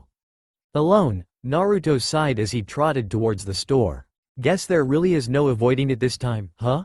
I've said it before, I'm gonna say it again. Kami hates you regardless whatever dimensions you're in. Once again, he chose to ignore the Biju's remark in favor of the building in front of him. Putting on a happy facade, the blonde opened the door and marched back into the store. Hey everypony, what did I miss? Courtesy of the magical powers bestowed upon the white alicorn ruler, nightfall has once again blanketed over the magical land of Equestria. Not only did this allow its pony inhabitants to take a break from their daily hectic, the curfew also served to provide them with the opportunity to reflect on their everyday life. Well, here we are. Naruto let out a long sigh as he gazed at the door in front of him. Today has been proven to be quite a tired day for him, and he was confident that it would escalate further once he told Princess Celestia the truth later on. You sound like you're about to attend your own funeral or something. That's because I am. Point well made. Here goes nothing. Raising a hoof, he knocked on the door several times. For the first few seconds, there was no response from the other side, and just when he thought she was unavailable, he heard Celestia's voice from inside. Who is it? Naruto cleared his throat at that. It's me, Naruto. Another moment of silence lingered by before the door opened on its own, in which he assumed was accomplished by her magic. Come on in. Glancing around, he arrived at a bedroom that was practically several times fancier than his own. With a cozy operational fireplace that casted the whole room in a comfortable lighting, a huge shelf that occupied numerous hardback books and tomes, a circular cushion in the center of the room that was lusher than the one he slept on, a large wardrobe that might as well been a huge door in disguise, and an empty brass birdcage hanging by a thin pole at the corner. An animal keeping an animal as a pet. Kurama snickered. How amusing. Unaffected by his attempt at a joke, Naruto was more occupied with the alicorn that was sitting at the center of the room, calmly sipping on her cup of tea with her eyes closed. Good evening, Naruto, I hope you're ready to explain yourself. She remarked as she put the cup back onto its saucer. And I sincerely hope you don't leave out any minute details this time. Princess Celestia, I can explain. The blonde shut his lips when Celestia raised a hoof in a halting motion. Not yet, let us wait for the others to arrive first. Others? What others? He thought with a small frown. I don't like where this is going. And he had every right to feel that way, as not too after she said so, he heard more knockings coming from the door, accompanied by the familiar squeak of the wooden door opening. You called us, Princess Celestia? Cadence inquired as she opened the door slightly and peeked through. Naruto? Cadence? He responded back. What are you doing here? I could ask the same thing for you. The alicorn of love replied as she stepped into the room. Princess Celestia called us, saying that she had something important to talk about. He nodded but then blinked. Wait, what do you mean by us? Naruto's in there? If he was confused before, he was more confused now when he found out that Cadence wasn't alone. Shining Armor and Twilight stepped into the room as well, both looking as equally as confused as he was. He glanced at Celestia. I believe they have the right to hear what you have to say as well. Celestia acknowledged his unspoken question. Naruto pondered on that before nodding in defeat. I guess they do. On the bright side, at least he didn't have to repeat himself all over again. What do you mean, Princess Celestia? Hear what exactly? Cadence asked in confusion. Yeah, what's going on here? Shining added his 2 cents. Facing all the 4 ponies, the blonde took a moment to clear the forbidding lump in his throat before he spoke. The truth is, I didn't actually tell you guys the whole story. You didn't? The 3 said in unison. First off, my name is still Naruto Uzumaki, he remarked, earning him inquisitive eyebrows from the 3 ponies. Secondly, I'm actually not a pony to begin with. What? If they were expecting an answer, it certainly wasn't that. What do you mean you're not a pony? Before this, I was actually a human, whom I assume you ponies aren't familiar with, judging from the puzzled expressions on the 4 ponies' muzzles. He'll take that as a yes. Anyway, I came from an entirely different world inhabited by these humans with the aid of a space-traveling ninjutsu I made. That's an equivalent to the magic spells in this world. He added the last part when the purple foal raised a hoof. As to how I managed to create and utilize such a thing, I'm actually a shinobi, which are essentially humans that are gifted with a means of unique energy called chakra that allows us to do exceptional abilities such as walking on water surface and climbing on walls. He finished. Any questions? As soon as he finished his explanations, the blonde unconsciously found himself bracing for the incoming verbal lash, in which he wouldn't blame them if they really did. Best case scenario. He might be kicked out of the castle with his head intact. Worst case scenario. He might be sent to rot inside the prison for his entire life. He greatly hoped it wasn't the latter. He had no idea how wrong he was. So let me get this straight, Shining began with an unreadable expression on his muzzle. You're a visitor from a different dimension. You're not a pony but instead a human that are capable of using these chakra power. Yep, that sums up pretty much everything. That is the most, Shining spoke, awesome thing I've ever heard in my life. Huh? The blonde blurted out, though it fell deaf on any pony's ears, each too occupied with their different reactions to notice. I knew it, Twilight exclaimed as she hopped around the orange stallion like the excited little filly she was. I knew it, I knew it, I knew it, I knew he wasn't a normal pony. Wah, you never cease to amaze me, Naruto. Cadence remarked. First it was you rescuing Twilight and now this? If I weren't in love with shining armor so much, I probably fell in love for you by now. Wait, hold on just a moment here, Naruto asked in disbelief. You ponies aren't mad with me? They looked at him like he had just grown a second head. Mad at you? Why would we? It's not like you did anything bad. Princess Mi Amore Cadenza interjected. If anything, we're just angry that you didn't tell us about this from the very beginning. Grinning, Shining hooked a hoof behind the blonde's neck. Yeah dude, I know you're hiding something but I honestly didn't expect you to hide that kind of thing. He happily agreed with his lover. Naruto averted his gaze to Princess Celestia for that. Does that mean that I won't be kicked out the castle? He asked a little too expectantly. No, of course not. Why would I do such a thing? The orange stallion opened his lips and was just about to answer that question when a random thought popped into his mind. Wait a second, how come you're not surprised of me coming from another world? Princess Celestia simply smiled at the question. Tell me, Naruto, have you heard of the types of ponies in this world? She asked and he responded with a shake of his head.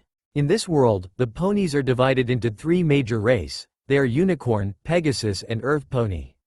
First off, the unicorns are ponies gifted with a horn that allows them to utilize magic for various purposes such as teleportation and telekinesis. To emphasize her point, Celestia's horn gave off an ethereal glow and she prompted the teapot on the table to pour some tea into two of the teacups. Secondly, the Pegasi are ponies that can be easily identified by their wings. She spread her majestic white wings to prove her point. Though they can't wield magic as much as the unicorns, they possessed passive magic that allows them to do feats such as controlling the weathers and walking on clouds. Naruto opened his lips to say something about that but decided against it. Last but not least is the earth pony. Contrary to the first two, this particular pony race cannot wield magic as directly as the first two races, but they have a strong connection to nature that makes them as equally as important. Not only that, but they're also granted with physical strength that surpassed the unicorns and Pegasi combined. Do you know what race you're a part of? The blonde instinctively looked at his newly profound body. He had no spiraling horns on his forehead nor a pair of wings, which oddly enough, he had no qualms with, so it can mean one thing only. I'm an earth pony? Celestia nodded. Okay, but that doesn't answer the question. Remember what you said to me the first time we met? Puzzled by the sudden question, Naruto fell into a deep silence as he tried to retrace back what he said on that particular day. Once he did, however, he immediately face-huffed himself. I told you that I got here by a teleportation spell I used. Exactly, Celestia confirmed, an amused smile slowly creeping up to her face. It was from that very moment I knew you were hiding something. Though that does beg the question. What will you do if I did ask you to leave the castle? I've no idea actually, he spoke earnestly. I'd probably just wander around Equestria actually and learn things as I go along. Unless, of course, you kick me out of Equestria. Then I'd probably be screwed. I see, Celestia commented half-heartedly, smoothly ignoring the last remark. While I do not question your survival capability considering the things you have done, I doubt that would still be a safe action to do, especially in your circumstances. Well, it's not like I have anything else to do. There is another way though, the alicorn pointed out, effectively garnering his attention at once. You can continue living here in the castle instead. It may not look like it, but the castle actually has plenty of job vacancies in most of the departments. I am sure we can find a job that suits you while you stay here. That's a good idea and all, but I'm not sure if I'd find a job that suits me. Naruto deadpanned. I'm not good with hospitality, in case you're wondering. Oh, I beg to differ, she retorted vaguely. In case you haven't noticed it yet, there is one particular role that suits you just fine. One that employs your combat skills to a good use. Shining suddenly gasped, prompting every pony to avert their gaze to him in utter puzzlement. Princess Celestia, you don't mean that, do you? He asked in surprise, finally getting what the princess was trying to hint at. Why not? I don't see any problems with him being a part of it. Be a part of what exactly? Yeah, Shining, don't leave us in the dark like that. Cadence added with a frown. What are you two talking about? Said Alicorn, and her lieutenant exchanged furtive glances with each other before returning their attention back to the blonde, this time with knowing smile and grin plastered on their respective faces. Naruto Uzumaki, how would you like to consider joining the Canterlot Royal Guard? That's all for now. If you enjoy, then please like, share and do comments.